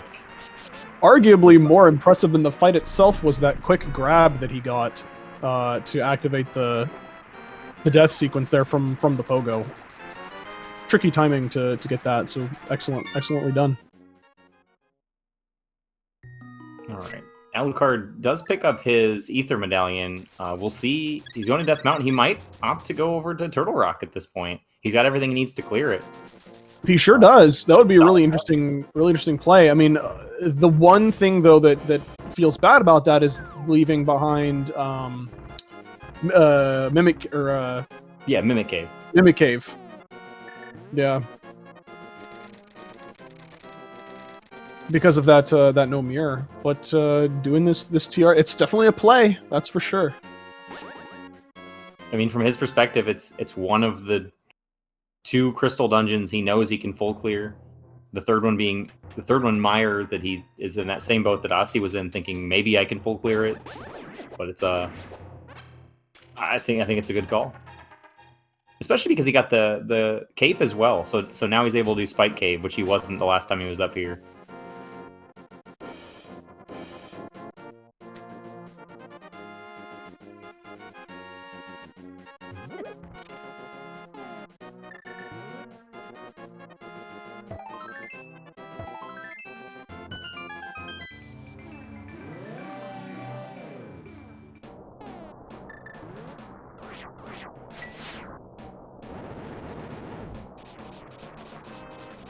And nothing of note so far in Lower Warfare. So yeah, with only like to go. Yeah, just like 3 left. This Norfair play though does kind of it ends with Aussie being on Death Mountain, so we might see him come over to East Dark Death Mountain and into Turtle Rock as well. Well, there's a third sword, a second one for Aussie. So that's that feels pretty good, I'm sure, for him.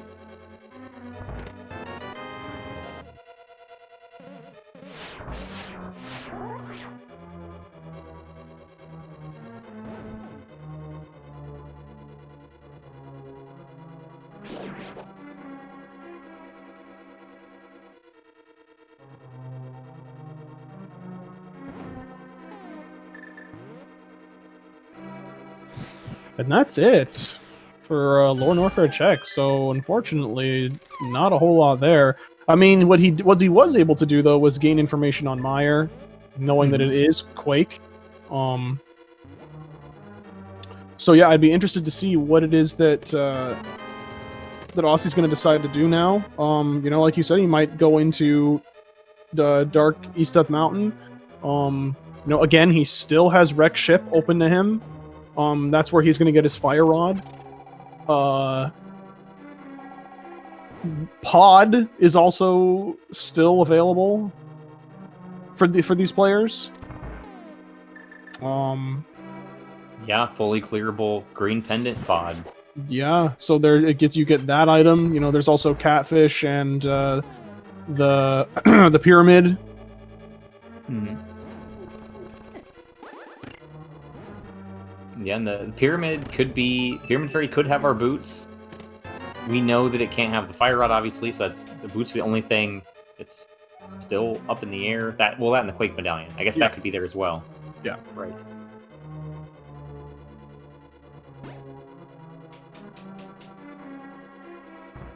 But yeah, imagine after this play from Alucard can still have both the red crystals. I imagine we'll see, maybe not right away, but be a little bit more inclined to do that Pyramid Ledge check, since he'll be able to pair it with Pyramid Fairy and then maybe head from there into Pod. It's a nice, smooth, efficient way of routing some of this Dark World when you're out of Crystal Dungeons anyway. Mm-hmm. Definitely.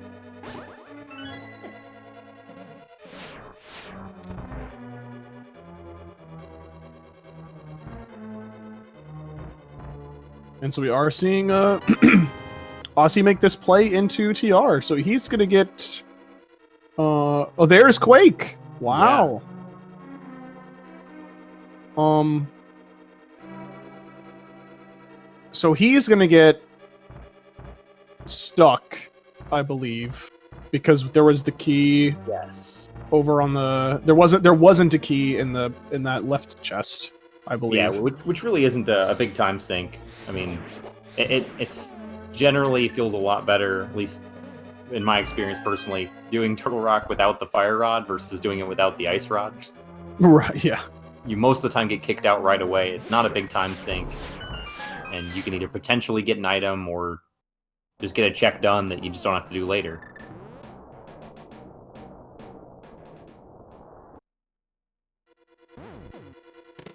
But yeah, Quake is a really nice find for Alucard, since he knows when he does the Lower Norfair play, he's going to be able to do Meyer no matter what. Right. That's definitely... takes a load off, gives him great peace of mind. Mm-hmm.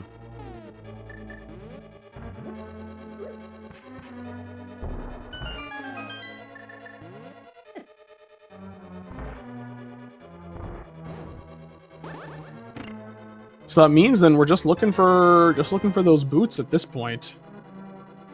Yeah, it's funny because it looked like maybe the boots were going to be early in the seed with that space jump almost right away being spotted on the library, especially when we thought that space jump was going to be potentially the logical requirement for the speed booster. Yeah, there was a chance. There was a chance. Yet here we are with an hour and 45 minutes in, no boots yet.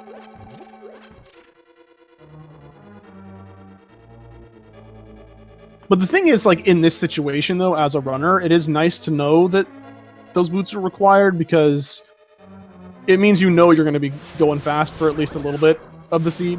Mm-hmm. So... Oh, I'm sorry. So there was a small key in that Okay. Yeah, in there was that chest, but definitely he is one- going to get stopped because the big key is in the chain chomp room, and which needed to be a key if he was to progress. So he's going to get to the chain chomp room and get the big key, and then he's going to be locked out of the dungeon. Whereas Right. Alu has just gotten all the rest of the stuff here, and is going to go on in and last kill sword. Trinex. Yeah, Alucard got the fourth sword as well. Oh, nice, excellent. They're on laser bridge. Right before, that's very nice. Right before Trinex. Yeah, very convenient. The Master Sword Trinex fight is not very quick. Hammer tends to be better, but still the extra menuing is a little bit annoying, and because of that hitbox, like you mentioned earlier, Wild is not the best on the Hammer. Makes the fight a little bit harder. Tempered Sword's much better. 5 hits per head.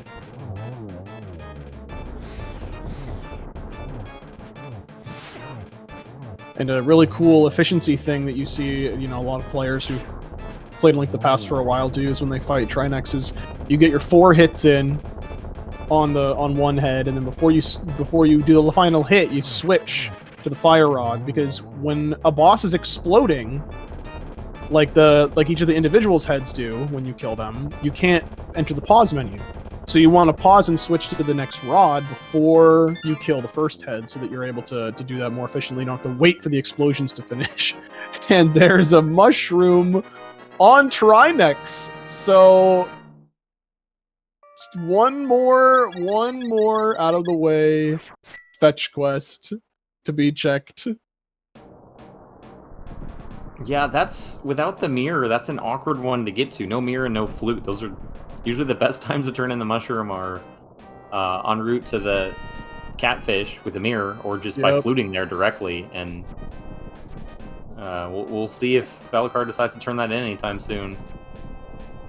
Yeah, there's just no fast way to get there, and with no other checks to tack on, it just doesn't feel very good. Yeah, if the Zora area was still unchecked, you might be able to do that, but of course Zora was required for access to Turtle Rock. And so it looks like Osse is going to be doing, he's doing his Criteria Powerbomb check here, and is heading on over to the wrecked ship, so he's going to get his Fire Rod. So then he's just going to be missing the boots as well in Link to the Past, after he finds nothing else other than another sword, which will be nice in the wreck ship. Oh, he also will get Charge Beam here, but at this point he does not need it. But it'll be there, and he's going to check it. So scouting that out in from below that's a nice, really quick scout. If you jump well, you're able to just see it peek out. Which, since that's his third sword, I imagine he'll definitely go up there. There's a potential for skipping out on the last couple checks in wrecked ship. They are pretty slow, but we'll see if Osse opts to do that. He's been a little bit more aggressive than Alucard, so there is a chance that he could just grab that sword and then drop down from up there and not bother with the gravity suit check and the missiles that are nearby it in the vanilla game, that location.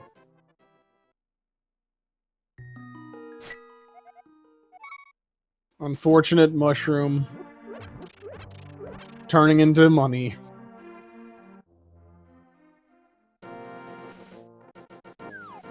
Alright, so where is Alu gonna go now? He has Ice Palace available. He also has Pod available. As far as dense dungeons to do, looks like he is gonna be heading toward Ice Palace here.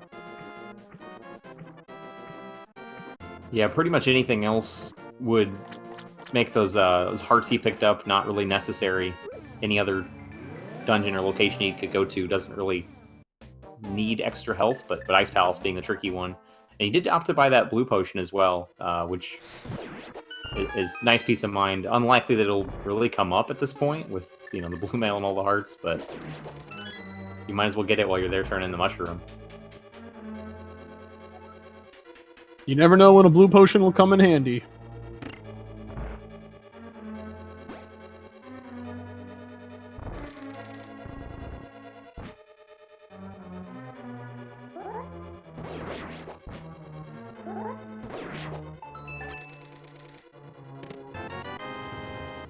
I don't know. If I were Aussie at this point, I'd feel kind of bad about having just gone into TR and then finding my fire rod immediately afterward.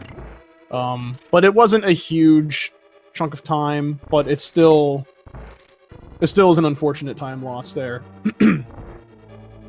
So we might end up seeing him head on back after finishing up Wreck Ship, whereas Alu has a couple different options. He could go into Pod. He could go do the Meyer Lore and Warfare play that we mentioned before. So he's got some options here. I would love to see a Meyer and Lore and Warfare. You know, just because it's like it's keeping up with progression of dungeons, and you know, it's kind of just pushing that item advantage that he has, having that Quake. Right. Yeah, and of course he doesn't know that Osse doesn't have the Quake, but like you said, it's keeping progression going no matter what. Whereas, say if he does Pier and Ferry and Pod, there's the potential of that just being completely empty and getting nothing in return. At the very least, doing Meyer, doing LN, beating Ridley gives concrete progression, even if there's extra checks that don't need to be done on the way. Yep. And what's interesting about actually, what's interesting about this is with Boots being the only item left required for Go mode, and with Space Jump locked by Boots, I guess what Alu can actually deduce is that they're not going to be in Lore and Warfare because he would need, or no. It could be Flute, though, that gets into Lore and Warfare. Right, yes, that's right. The two options are what kind of throws a little bit of a wrench in that. But I see what you're saying. Yeah. Thank you for helping me out there. But yes. Yeah, so the Flute could end up being the way to get that. Mm-hmm. Also, I don't know if I missed it or if Osse opted to skip the Wreck Ship energy tank check. Looks like he skipped that one and just went straight up to the attic. You know, I didn't catch it either. It does seem like he got through there fairly quickly, so it might be that he missed it. And people in chat are saying that he skipped it. Yeah, so that's an interesting one to skip, especially if he's going through to this the bowling room.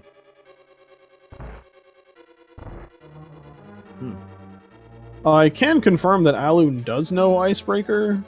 He did learn it at one point. It might be one of those things where, you know, if you haven't practiced it, you know, you might not want to try and spend a whole bunch of time trying to do it in the race. Yeah. Just gonna go with what you know. You know, races are never a time to experiment with strats. Right. Yeah. He mentioned that after a previous race that, you know, he has done it but hasn't really practiced it a lot, and yeah. Just like I've heard other runners say, these races are almost always with how much there is to do in these games. It's decided by minutes, not by seconds. Not that the seconds you save don't matter, but at the same time, mitigating that risk of potentially, you know, getting stuck trying the trick you're not proficient at yet for several minutes versus, you know, take a few seconds extra to go around the long way in the dungeon and do what you know comfortably. Yep.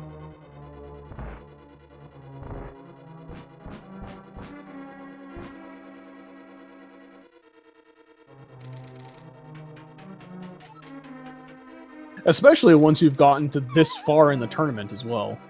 Like, trying to do things that you're not proficient with at the risk of losing a little bit of time could really punish you when you're playing against all of these really top-notch players. Yeah, that's a good point.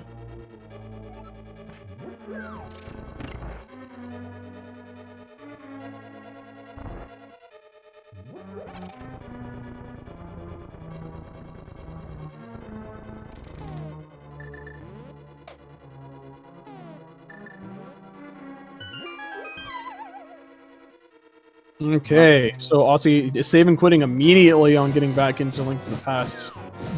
Probably just going straight for that TR play now that he's got the Fire Rod. Yeah, it makes sense. And like you mentioned too, Wild, it does feel bad to go back here. Most of the time loss, of course, is just getting back to Turtle Rock. He didn't make a whole lot of progress in the dungeon itself, but it is a long walk, especially without those boots. Yeah, it's definitely a time sink for sure.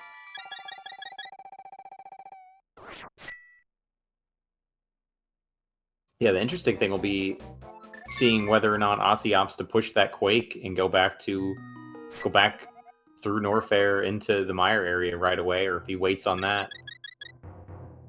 Which looks like that's where Alucard's going to be going right now. Yeah, so we're going to see this again, this sequence break into Lore Norfair. He's going to head on into Mire as well. There are 2 items there to be got, as well as obviously a progression crystal.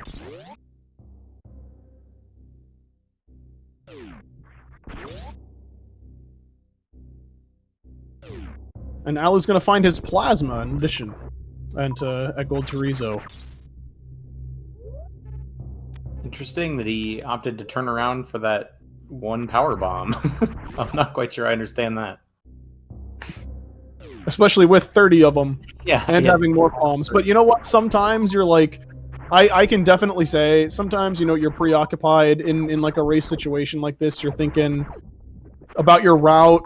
You're trying to keep track of all of the items that you've isolated. There's so much going on in your mind. It's easy to just be like, oh, a Peeb.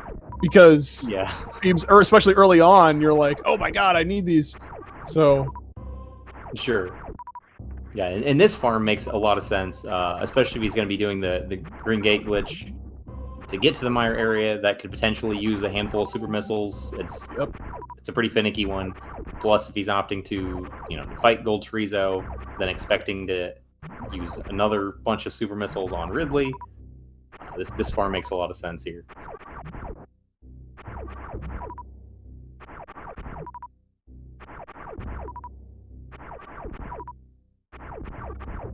Because he doesn't know he's going to find plasma. But anyway, like, but even so, the supers are going to be the most amount of damage that you can output on Ridley. So just having a whole bunch going in is just good for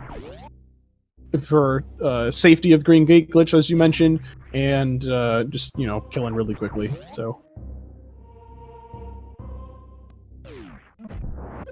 And here goes Aussie into the rest of TR, and we know he's going to find his butter sword here, and his mushroom. And the Quake leads. Oh yes, of course, and the Quake. I forgot the most important part. The Quake.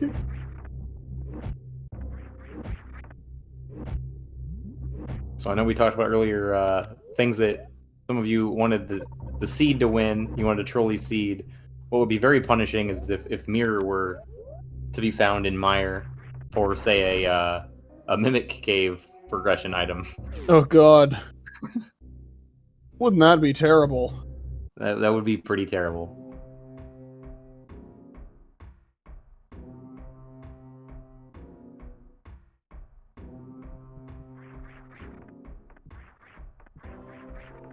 I didn't say that I wanted that. I'm not wishing that on the runners, but that would be a bad thing to have happen.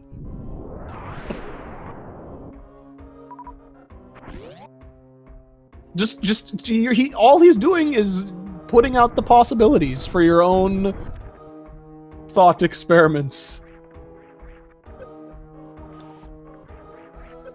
Excellent Green Gate glitch there by Alu, getting through no problem.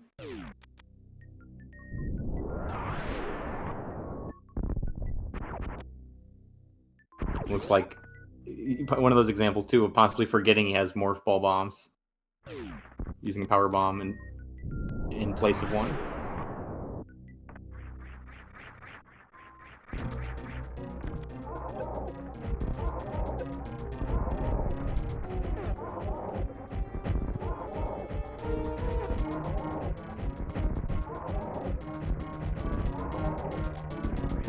So it's understandable that Alu decided to just commit to the supers here because he did miss that jump up to get the plasma. It would have been really great to get that plasma for this fight, to conserve super missiles so that he wouldn't necessarily need to farm more before Ridley. But I mean, he still got all the farming that he did earlier. It's kind of just like paying off in that regard. They started coming in with the 60 supers. He's just still got so many extra that he's in a pretty good position right now.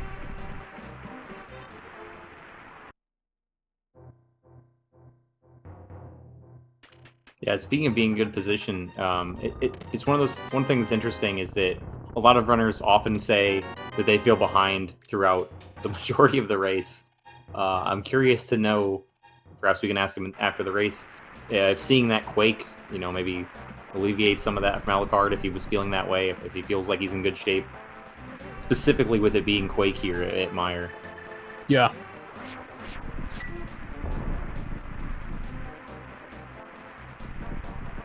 Because, of course, we still don't know if he's behind or ahead. We do know that Osse took a trip here earlier and had to leave without that quake.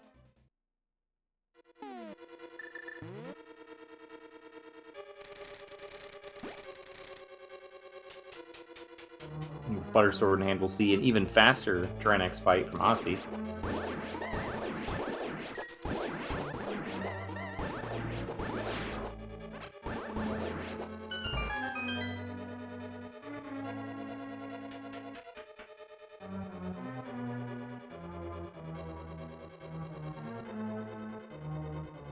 Just barely misses the zero cycle. Without boots, it's really difficult to do that, but it certainly is possible.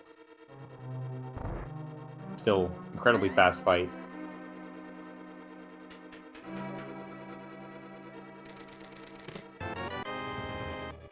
It's pretty crazy to see the difference in damage, and like speed of fights. Like if with between Tempered and Butter Sword, it's not a huge amount of difference.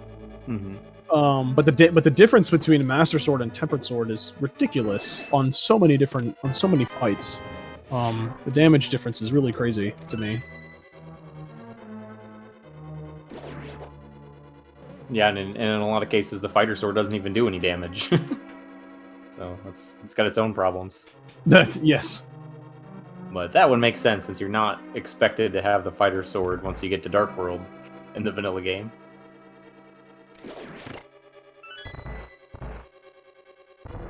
I'm gonna call out Alucard does appear to be routing this dungeon correctly, instead of doing his fish room meme strat that he tends to do here.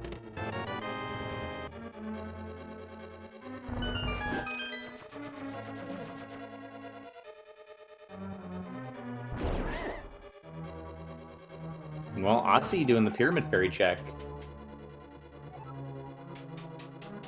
Being out of crystal dungeons he can clear with the exception of Meyer, this makes a lot of sense. We'll see where he continues after this, or if these 3 checks he's about to hit have the progression that he needs.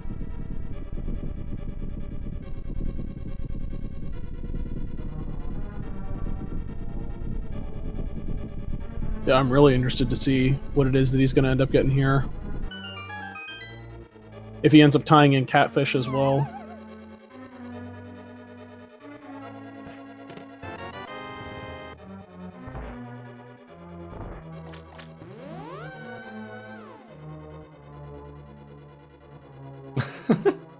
Just the Spazer on the ledge, so that's not getting picked up. Remember when they could have done Aghanim without the Moon Pearl to get the 1 check on the pyramid? They could have had Spazer and using it the whole time, but oh my goodness, okay. So, there are the boots. Yep, there are the boots. Wow. Alright, so that is go mode for Osse. It sure is. So he's in really good shape here. He does still have to go back through Lower Norfair to get to Meyer. But he does have the Lower Norfair progression advantage over Alucard. Does get to go mode Meyer. And the big key was in a pretty favorable spot, so that's going to save him a lot of time in this dungeon as well. Indeed. I imagine that's going to be one of the first things that Alucard checks when he gets back to Link to the Past, but we'll see. Or, sorry, he's currently Link to the Past, but finish with his Lower Norfair play, and then returns to Link to the Past, since that'll be his next stops.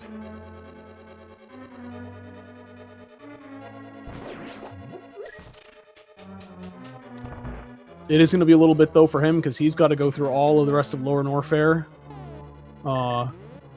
Doing all those checks along the way once he gets back.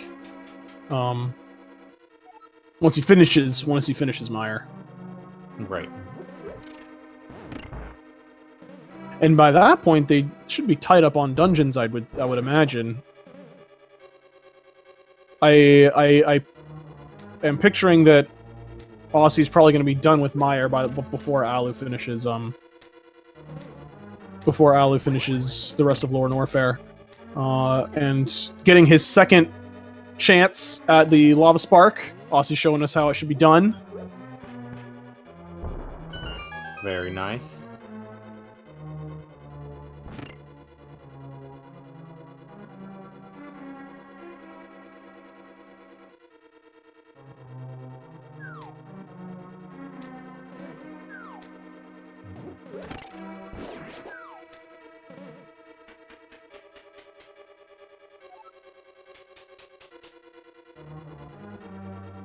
And that's a really nice green gate glitch from him as well. Osse's done a great job of just running up to the gate, not even not taking the time to line it up even.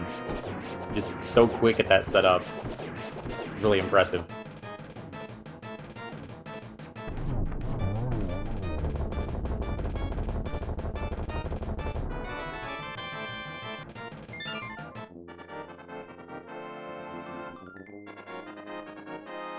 And just as Alu exits, he can give a high five to Osse here as he pops into Meyer.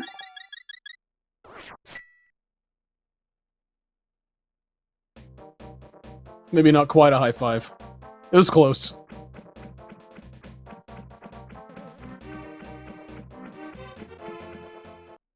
Yeah, the interesting thing, you kind of do want the mirror here to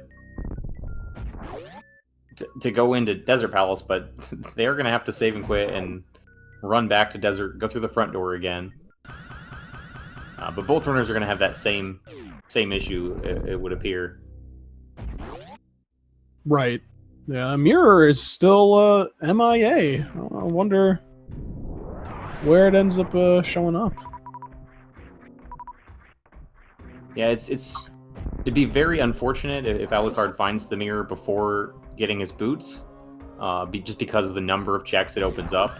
Yeah. It might push him into some of those.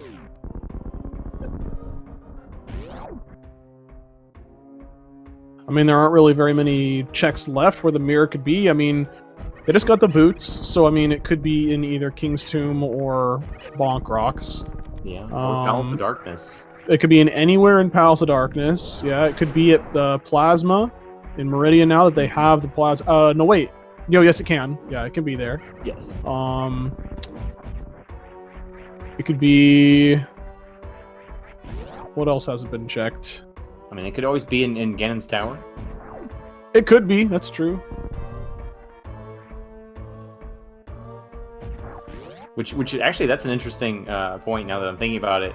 It could affect the routing of Ganon's Tower and how the runners opt to tackle that, since not being able to mirror out once you find the big key can be very frustrating sometimes. That's true, yeah. I mean, you might see them taking intentional damage as they go, if they want to do a death warp type of thing. That might be what I would choose to do. It's just continually prepare myself for a death warp to get back to the beginning of the dungeon.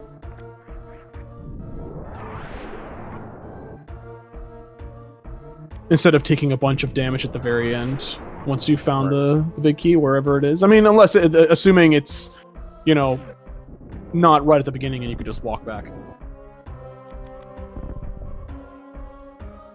Osse going for the spooky action glitch set up there by throwing that block into the void. Didn't quite get it, so he has to bomb the wall anyway.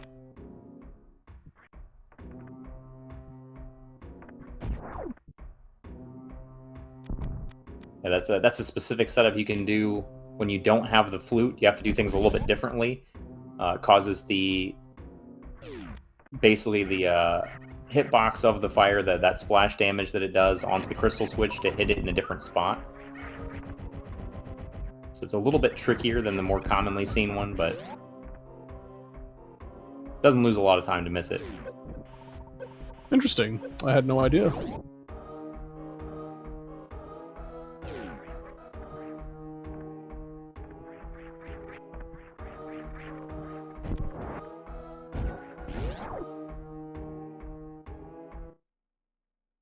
Alright, so Osse just finishing up victorious, getting his next crystal. Only one crystal remains, just Desert Palace for Osse. Where Alu is just finishing up Ridley, and then he's only going to have Desert left, but he still's got to find those boots. And your prediction is that he's going to head straight to Pyramid Fairy once he gets back into A Link to the Past. I'm inclined to think that's probably also the case.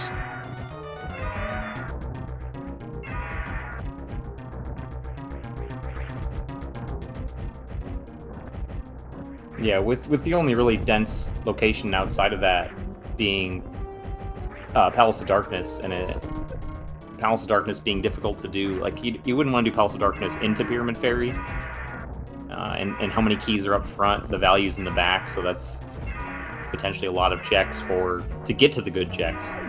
So it makes sense to do Pyramid Fairy first, I think. Absolutely. Yeah, I mean, and it just yeah, routing wise it makes sense as well, because you're saving and quitting to Link's house, and then you go into that portal right beneath you, and the big bomb is right there, so yeah.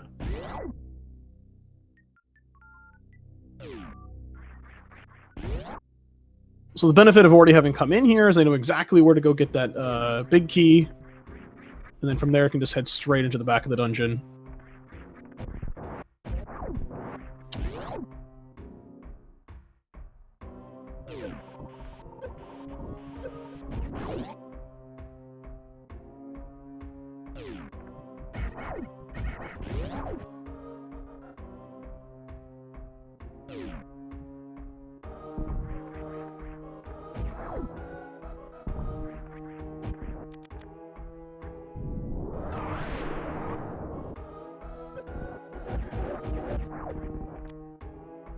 Yeah, Osse doing a nice job of getting that spin speed off the staircase to enter the back of Desert Palace here.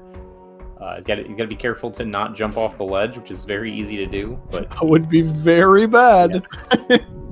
He does a nice job of breaking his movement with the menu to the fire rod that he knows he needs out anyway. This is the point of the race where, like, with boots, with everything you need, all these movement items, like particularly in Link to the Past, we get to see. Since we're missing so many for so long, obviously, we get to see Osse's expertise show, and see how proficient he is at the game. Obviously, he's a veteran of a lot of different speedruns of both games, and boots certainly favor the more experienced player. The more skilled you are with movement, the more time you tack on over your opponent, even with both of you having boots. Right, you're not going to be bonking as much. Which definitely takes away from the perk of having boots. Yeah, but even on top of that, you know, you're starting your dashes at better times and stopping them better, so you get just a few more frames of dashing without those bonks even. Yeah, walking horizontally or vertically, not diagonally, to your dash starting point. Mm-hmm. all those kind of small things. Exactly. But with that though, Osse has got his last crystal. All his Super Metroid bosses are dead. All he needs to do is kill the final two bosses, so he's going to be heading into Ganon's Tower, and of course you know what time it... People are already doing it in the chat right now. Of course you know what time it is. Guess the chest of the big key in Ganon's tower. Really nice hitboxing there from Alu, though, as well, getting past all those key hunters without taking any damage.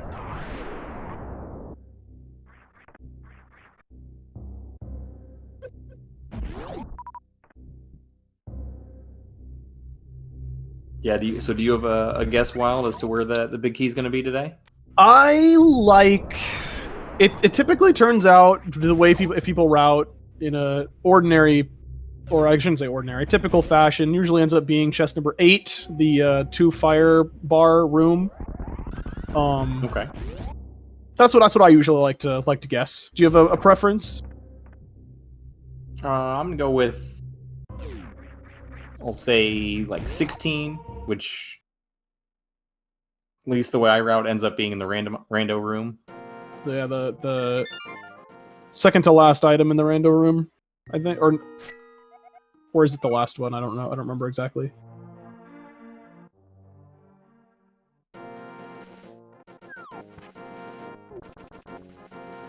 Or do you go over to the right side first? And then go Typically, back? yes. It depends on a lot of things. I route a little bit more variably than some people do, I think, in GT, but I think a lot of times that's just because those 4 are so easy to get quickly, but putting them off can be much more punishing. Right. So we do see Alu going for his Pyramid Fairy. We know he's going to get his go mode here. All he's got to do after that is head into desert. Now, Osse picking up that energy tank. That's interesting. He doesn't really need the energy.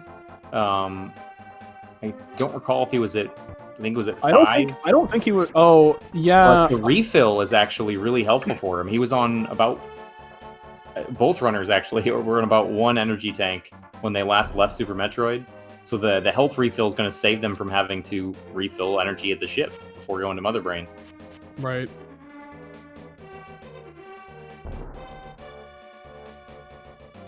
And then there's Screw Attack. That's actually probably a time loss. Depending on if Osse gets the speed Zeb skip. If not, he'll likely... I'm guessing we'll see him unequip that to get the Zeb skip. Certainly not helpful at this point in time. Well, it wasn't a big key, but it was a red mail. Chest number 8.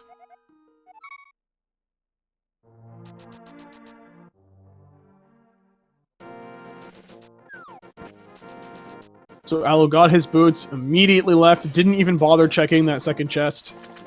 He knows he doesn't need it. And he's just beelining it straight to desert.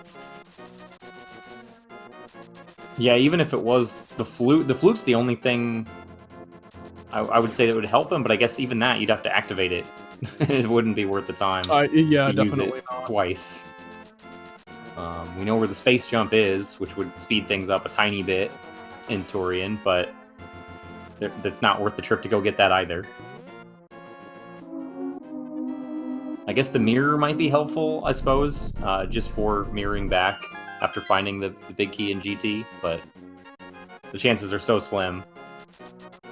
Makes sense to skip it and just go.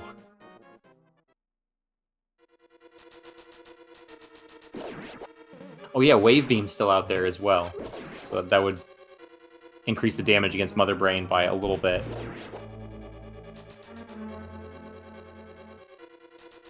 I mean, both of these players have tons of supers. I mean, the damage of a full charge Ice Wave Plasma shot is the same time, like in the same, you can do that amount of damage in the same amount of time it takes you to shoot 3 super missiles. So it's exactly the same. One charge shot takes 1 whole second to charge and fire at Mother Brain, doing 900 damage, and the super missile does 300 each, and you can fire 1 every 20 frames, so you can get 3 out in 1 second. So mathematically, the super missiles are still going to be the most amount of damage that they can do against Mother Brain right now. And we're looking at a 16. So Even though it wasn't in your normal place, Ace, you are the winner for this big key location, as well as anybody else who said 16. I didn't catch if anybody else got it, but doing a big chest check. Yeah, that's an interesting one. It is a really nice spot for it, actually, though, getting that big key there, since he doesn't have to set up a death warp. He can keep all of his health, because the death warp would spawn him with less health than he has right now. And it's a really quick jog back to the front of the dungeon to go up.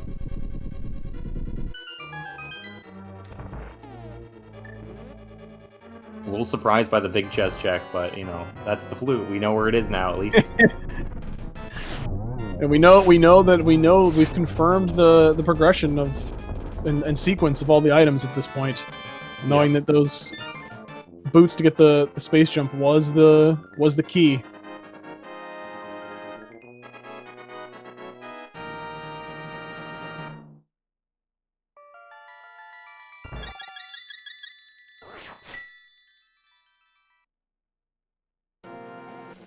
And there's that last Crystal Floor Alu, so he is going to start heading in to his Ganon's Tower as well. Wrapping up his game. Let's see what his routing decides to be. Now, I know that sometimes if he gets a key in the Room of Hope, that first room with the 2 chests in it, I know if he does get a key there, he does like to head over to the right side, which unfortunately in this instance is not the correct decision. But we'll have to wait and see what he decides to do.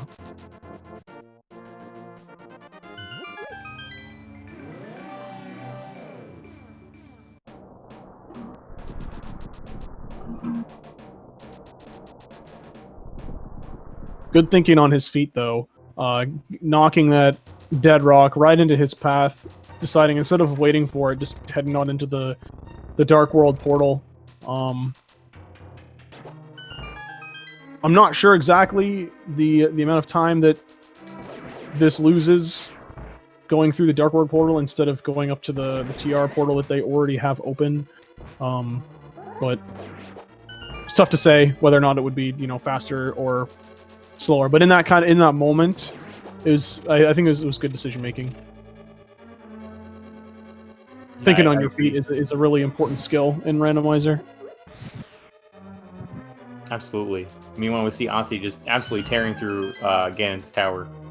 Got a nice, pretty much perfect one-cycle Land Mode 2 fight. All the rooms in the Gauntlet went very, very well. Of course, with the equipment he has, there's no really danger here. It's just a matter of, in his case, trying to pull ahead a little bit further to maintain this lead he's got.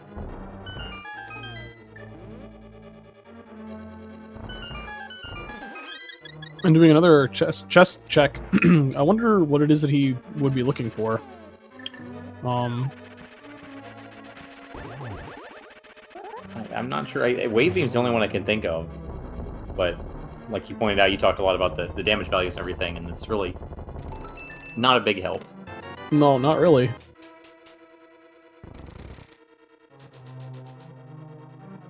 Alu also going for that E-Tank. Yeah, getting that refill.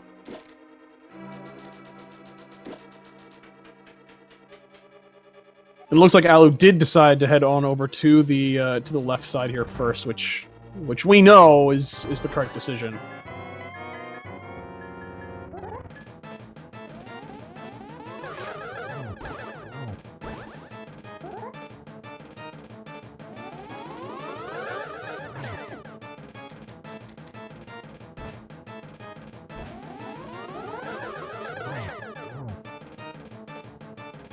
Osse getting a couple of blue balls from Aghanim, making that fight a little bit tougher.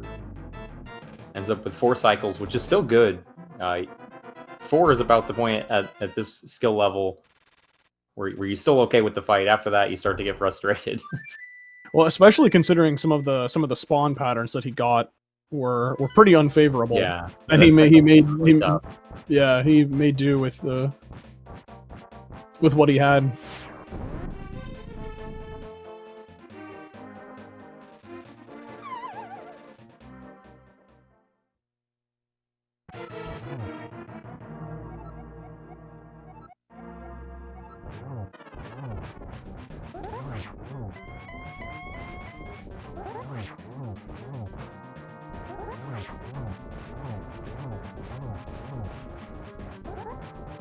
You know what? Now that I'm thinking about it, Osse did not get the spring ball, did he? Maybe that's what he's looking for. So we could do like Blue Bomber, or maybe the spring ball Zeb skip in case he fails the speed Zeb skip. Maybe. Who knows? The Blue Bomber does save time. I'm not sure the timing on like that spring ball Zeb skip versus the other alternatives. Blue Bomber is very marginal. It's not very much.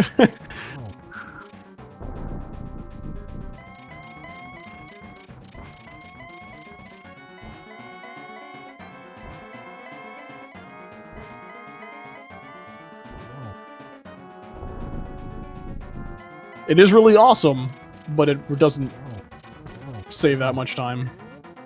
Oh no!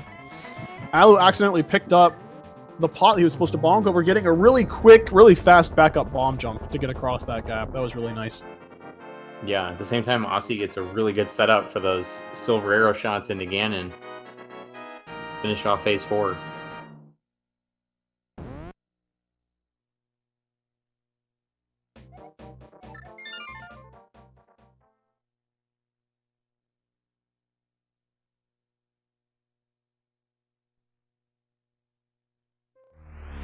And with that, of course, get your G's in chat. Single G's for Osse. Just finished off Ganon. Done with 50% of the game.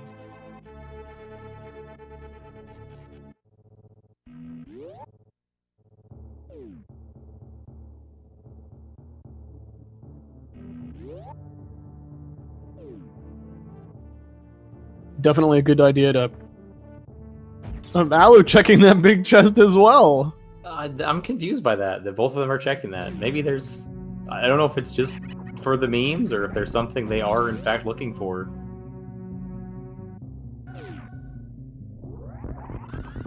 Oh. Osse. Oh, Osse. Using the awful screw attack sprite. I am so upset by this. Look how terrible it looks. But it reminds you don't have space jump, right? In case you forget. Now, all of the awesome work that all of the sprite people have done for adding extra sprites to Super Metroid is super, super cool. But, like, don't get me wrong, I think it's awesome and they've done a really great job in adding more variety. But, I am not a fan of this particular change. Anyway. Moving on. Osse's Metroid room's looking pretty nice. Really great with that ice beam, making it go so much faster than having to power bomb all the Metroids to death.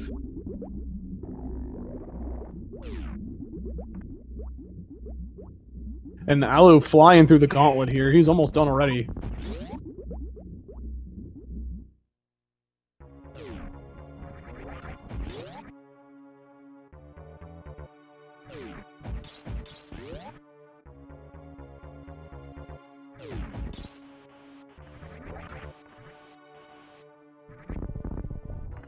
See Osse go for the baby skip.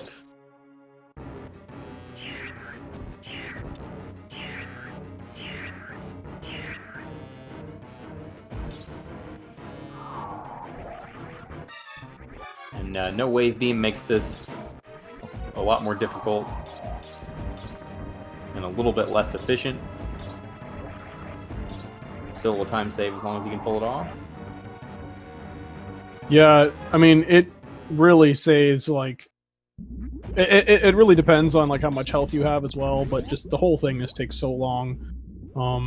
But very nicely done.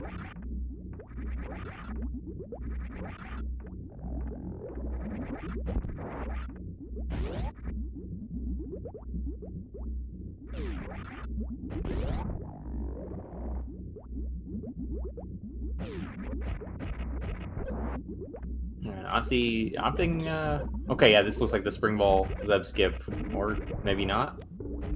Okay. just using ammo to destroy these Zebatites, which is fine. He's got so much ammo. It's a pretty minor time save either way. Setting up the skip. Yeah, he would have needed to take off plasma to be able to freeze the Rinka without wave beam.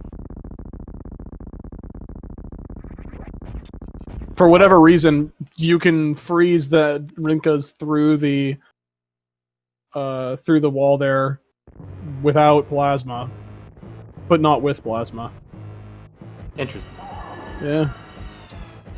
Ooh, and meanwhile, Alucard takes a fall to Moldorm.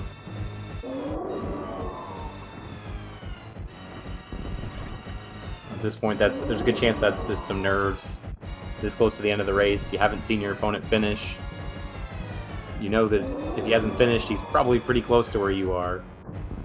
Either a little ahead or a little bit behind. Mm-hmm.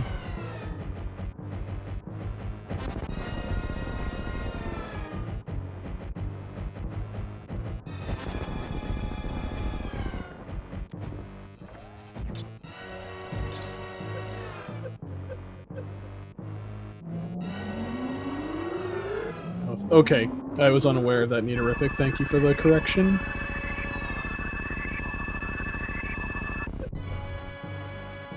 So, unable to do stand-up. Aussie is just going to be sitting here chilling. Doesn't have the requisite E-tanks, missing one of them.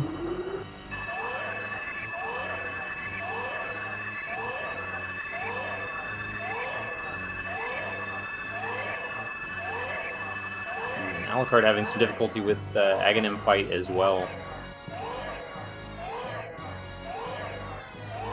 I believe that was one extra cycle. Yeah, and it becomes increasingly difficult as the fight goes on, because the longer the fight goes, the more likely it is that the other two, like, Phantom Aghanims get, like, out of sync with the main Aghanim. Like, they might spawn earlier or later, and then it becomes increasingly more difficult to get the energy ball shots back on him. Yeah, absolutely.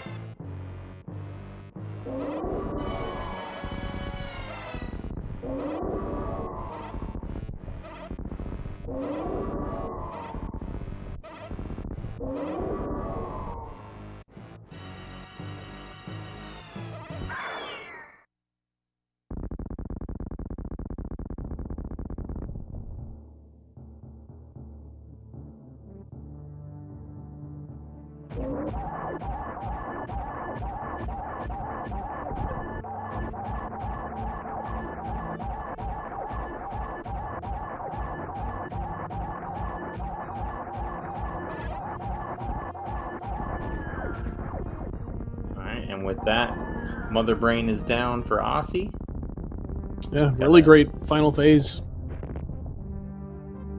Yep, just one short escape away from finishing this, taking the win. And going on to fight Solski.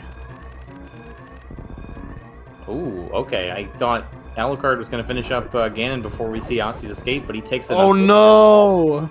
It's hit by a fire bag. You're getting really aggressive trying to get on the left side of Ganon there, so he's able to get a triple on the arrow shots, but being aggressive did not pay off here. Couldn't get his hit in time. Man, that is rough. I totally feel that. Going for, like, when you're at this point close to the end, it can be really tempting to really try and eke every last little bit of time, every last second out that you can. Yeah. That's just so dangerous on Ganon when he's right up against the edge there.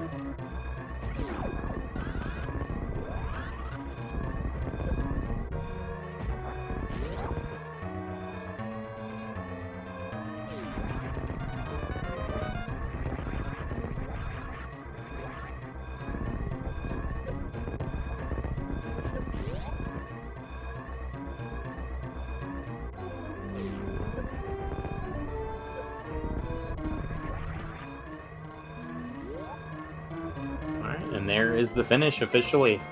Osse101 takes first place with a time of 2:35.28. GG's to Osse. It's a fantastically well played seed. GG.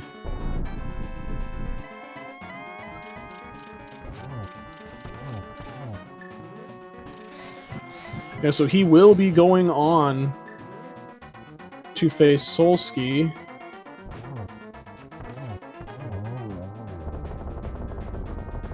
In the semifinals. That should be a race that nobody wants to miss. Oh yeah, yeah. These matches have been great for quite a while in this tournament. Really, most of the bracket matches have been good matchups and have just gotten more and more competitive as we've gone on. So that'll be a good one to see. Looks like we are joined in here by Osse. GG's on the win. Congratulations. GG.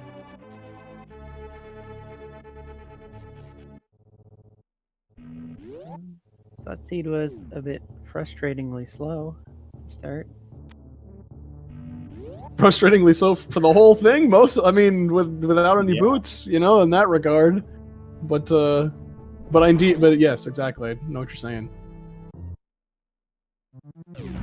Go mode boots. And no mirror for GT either. Mm-hmm. No flute, except for once you got in GT and found it. Validation flute. Yeah.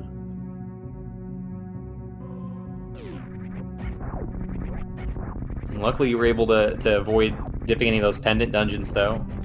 I mean, there's no chance of doing Swamp Palace, of course, without the mirror, but I guess you did do Skull Woods, right? You did the front of Skull Woods. I got one item out of the front of Skull. Yeah. But Pod was tempting. Bow was pretty early. Yeah, it was interesting.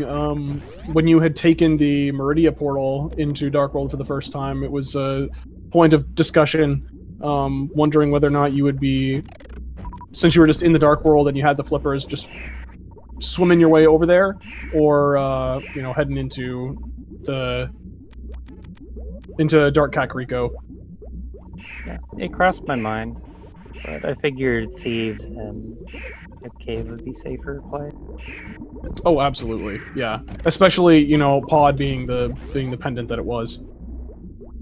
Exactly. We were wondering toward the end. There was just a couple extra checks in GT that you had made. What exactly it was that you were looking for? I'm assuming we were talking was probably Wave Beam, or was there something else that you had on your mind? Wave Beam or an E-Tank. Okay, yeah. It would have been good for being able to do that stand up for sure. Yeah, so that E-Tank I got off the torch helped with my ship refill. It refilled all my energy.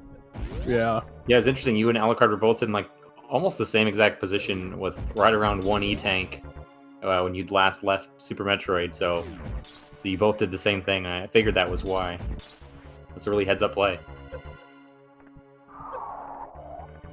Yeah, after Fantoon, the only reason I didn't finish Super Metroid right there is I expected to get an E-Tank or two, and maybe Wave Beam for a faster turn.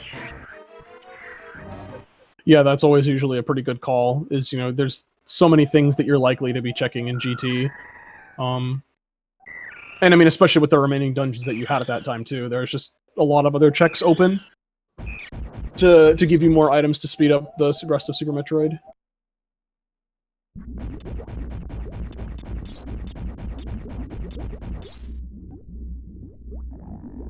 Yeah, I guess going into the end game there, I was a little worried about my double dip of Lower Norfair was the big thing. Because when I did that, it was out of logic. And then when I got Quake, I realized that Boots would be putting that in logic with the space jump library. And so it was then that I noticed that Alucard probably would get to go mode Lower Norfair and Meyer. Yeah, he actually didn't. That was a interesting divergence because he hadn't been to Lower Norfair yet at all, and of course, with the flute still out there, there was the chance that that was the logical access to Lower Norfair and not the space jump. So, before doing Pyramid Ferry after Turtle Rock, he made his first trip into the Mire area around the time where you, Osse, went back to Turtle Rock with your fire rod. So he did end up still full clearing all that as well, including full clearing Misery Mire, which of course had nothing of value. Okay. Yeah, I was a little surprised that Mire was quite. Part of the reason I went there is I expected one of my medallions to work. Yep, that's the thing. It's the gamble that you make. It's like you've got a 2 out of 3 shot. There is that chance of getting bodied.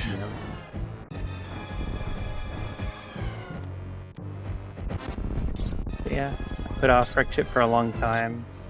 Tried to skip it as much as I could. And it just cost me a little bit. The extra mountain climb, I think, was the biggest cost of not having fire rods. The Right. slower ice. Yeah, But did you skip the Wreck Ship E-Tank as well? I believe. yeah, Okay. I was gonna skip the bowling sharks too. Figure I probably shouldn't. I saw that sword and had to get it. And then as soon as I left, I went to Turtle Rock and got the gold sword.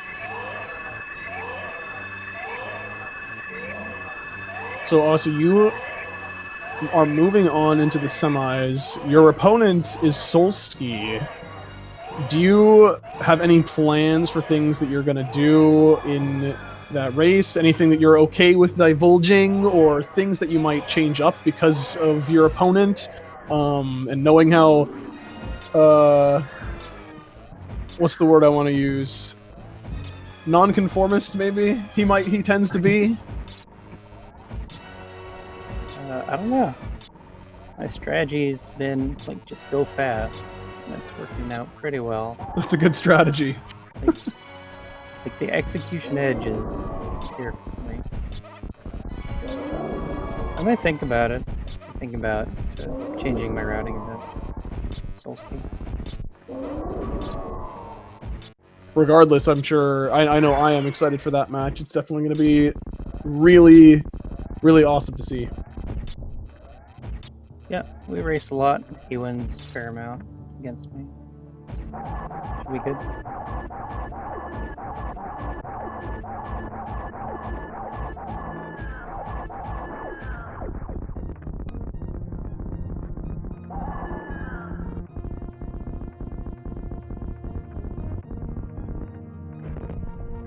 And so here we have Alu finishing up his second boss, second final boss.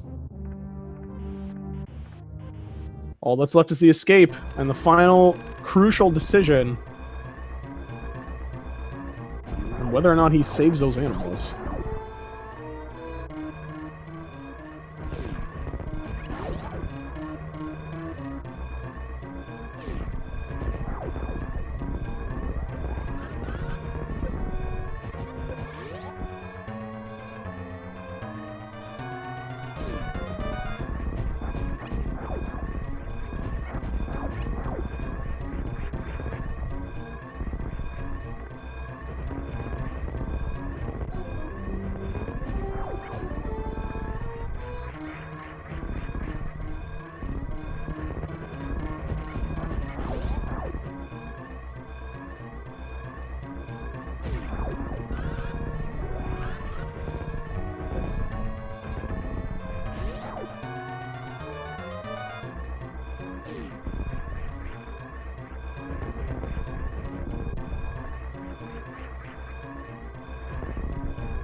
Alright, we do see Alucard dropping down here, either to taunt or to save the animals.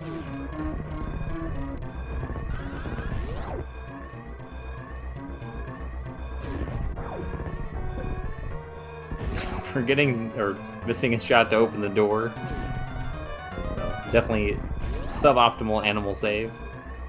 Losing Serves him right. How dare. Solsky knows it. Face palming. Or in honor of Alu, face keyboarding. Smash my face against the keyboard. But there it is. There's your GGs for Alu. Finishing up with an official time of 2 hours, 45 minutes, 50 seconds. Excellent showing by both of these players. Very well done. Awesome, awesome race to watch. And here he is, joined by the man himself. Alucard2004, GG, man. Yo, thanks. GG, Aussie. GG.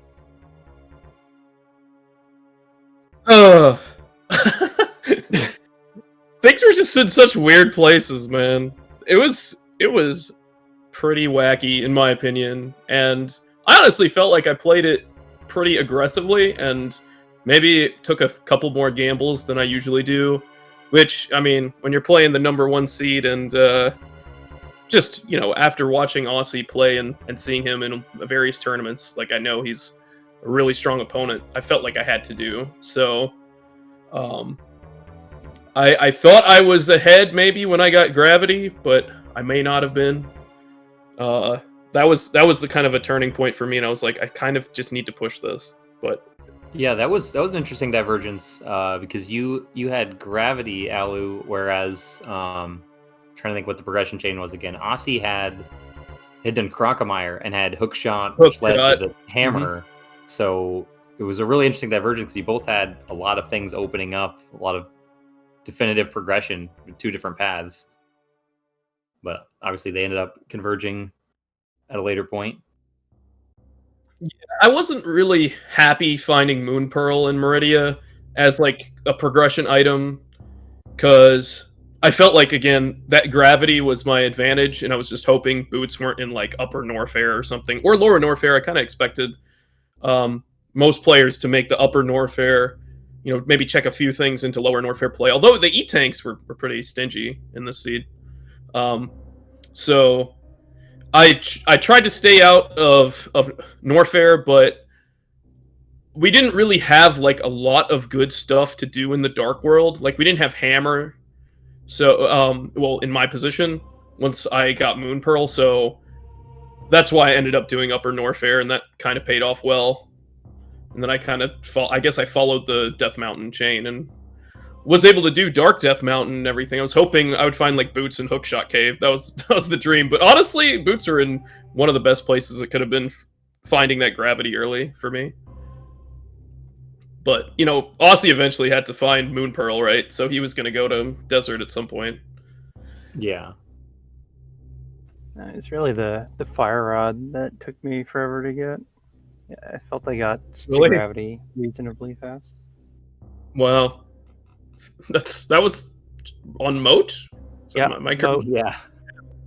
So that's a late wreck ship. Fair enough. It's a fair skip. Sword and charge in there. It wasn't too critical, but yeah, Fire Rod kind of bottlenecked you because TR was bottlenecking so much other stuff. Yeah, it really slowed down my end game. So I figured that you would have had a cleaner route to Turtle Rock and Quake and Boots. Yeah, so Ali, what was your decision to there at the end when you had the Turtle Rock done? Because you turned in the mushroom and then went to Mire area without doing the Pyramid Fairy. Like, what was your thought process there with those? I mean, those are like three good options, right? The mushroom turning real quick, the Pyramid Fairy, or the Crystal Dungeon.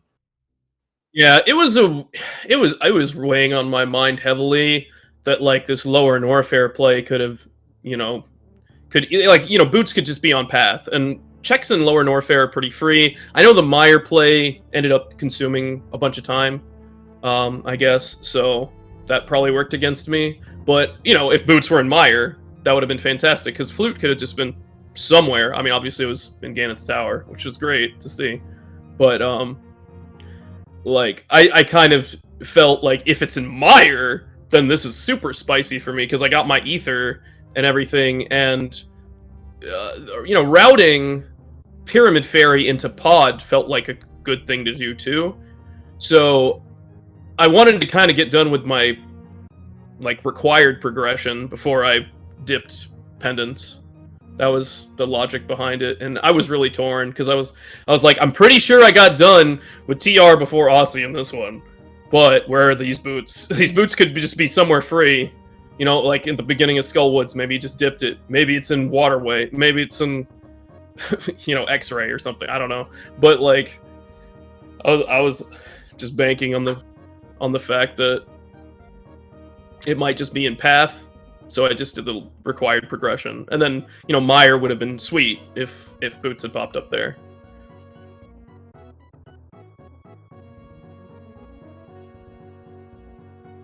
It was a tough call. I was torn between the two plays. And I don't know if that would have saved me the time. Anyways, I mean, I did have an unfortunate Ganon fall, but like even with that, that's a lot of time to make up.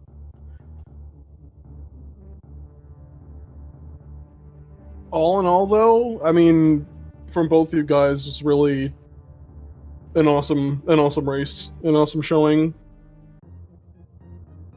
Thanks. You know, like shows why you guys made it into this far into the tournament. I mean, honestly, this tournament's been really fun for me. So, and I actually enjoyed that seed thoroughly. I thought it was pretty cool. Just like a hunt for Boots. Usually it's an ice rod hunt, but Boots hunt can be just as bad and maybe feel even worse because you don't have boots. But I think it can be fun too because everybody's hunting for it, so it's not like it's just you. But all in all, I've enjoyed this tournament a lot. Looking forward to semifinals. Got a good roster of players. Good luck against Solsky, Aussie. I think that'll be fun. Osder versus Pizza, that'll be excellent as well. Yep, looking forward to semis too. Well, yeah, thanks for joining us, you guys. Any final parting words you've got for us before we sign off here? I just want to, you know, thank the organizers and everything for putting on the tournament. Thank you guys for jumping in for commentary at fairly short notice. Thanks, Ace. Thanks, Wild. And Link Force for tracking. And thanks for all my fans out there who've been rooting for me. Really appreciate everybody's support. As you know, I felt pretty good about getting to the quarterfinals of this tournament. Can't complain. All right. Well, yeah. Thanks you guys for such an awesome race. Ace, thanks for being an excellent co-commentator. This has been super fun. Yeah, absolutely. Make sure you guys are checking the schedule for when these semifinal races get scheduled, and make sure you tune in for those. Yeah, so thanks so much. We do have. Sorry, I didn't mean to cut you off there. You're good. We do have the Ashdor Pizza match already on the schedule for Saturday at 6:10. So definitely get hyped for that one, and of course the Solsky Aussie one will be scheduled at a later date as well. Sweet. Well, yeah, thanks so much, everybody, for coming in and supporting the runners and having a good time. So I'm Wild Anaconda 69, and I'll see you guys next time.